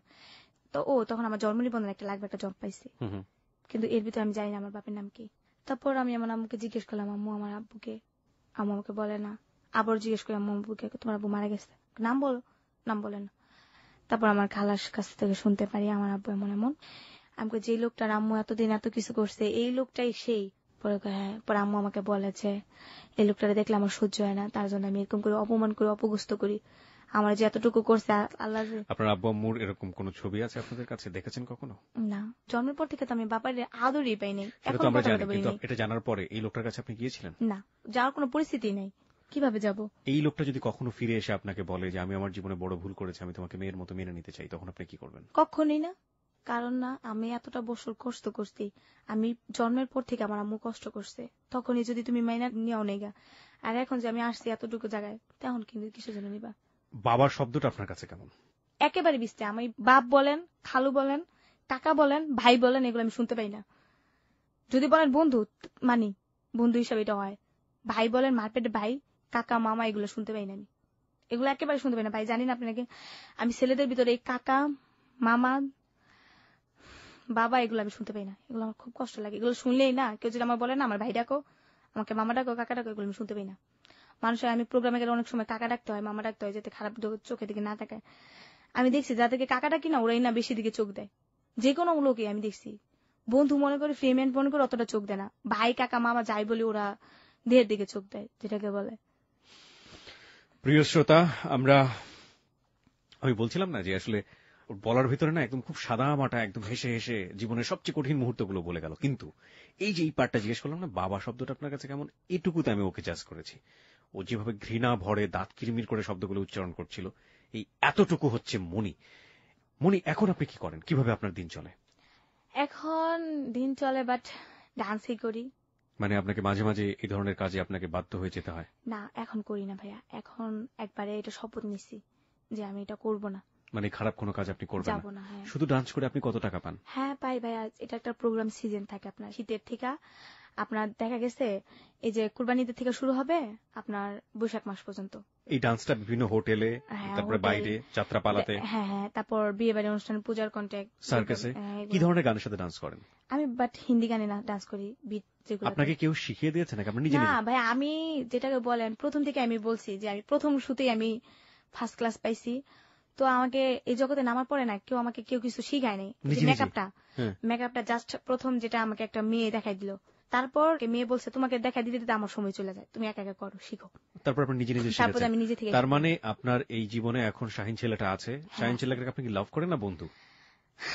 অ্যাকচুয়ালি ভাইয়া কি বলবো আপনাকে, লাভ বলা যায় না, এমনকি ইয়েও বলা যায় না, মানে এক ধরনের বন্ধুত্ব আবার প্রেমের সম্পর্ক।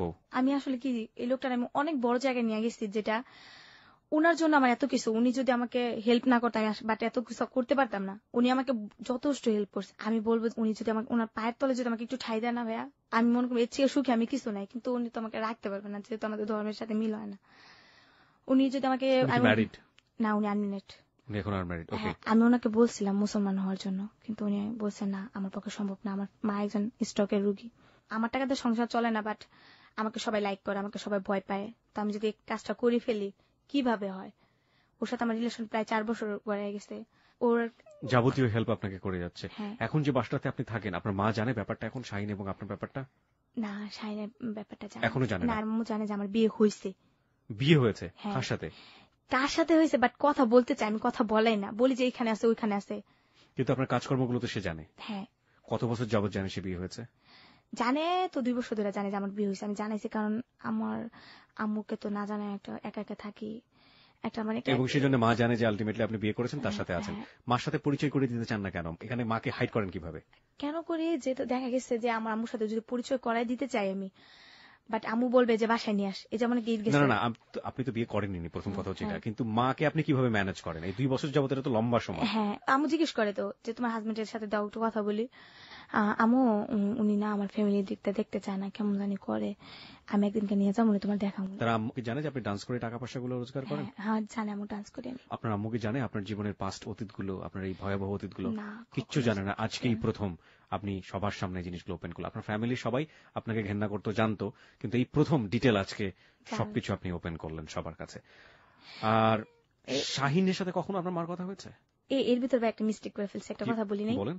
যে একটা লোক আমাকে, একটা বান্ধবী, মেয়েটা মারা গেছে, নাম হচ্ছে নীলুফা, ওর সাথে আবার শাহিনের সাথে রিলেশন ছিল। ও আমাকে বলে একটা ছেলে আছে 500 টাকা দিবে, যাবা? আমি তখন বস্তিতেই থাকি, তুমি বসে যাবো, না করিনি, যত টাকার দরকার ছিল। যাওয়ার পর ও একজনের কথা বইলা আমার সাথে প্রায় 9-10 জন আমার সাথে ইউজ করে। করার পর তখন এতটা মানে জোর জবস্ত করে, পিস্তল ঠেকায় আমার মাথায়, না করতে পারলে তোকে মেরে ফেলবে এই জায়গায়। ওরা এক ধরনের সন্ত্রাস বলা যায়। তখন আমি চিন্তা করছি যদি আমাকে মেরে ফেলে তখন আমি কি করবো।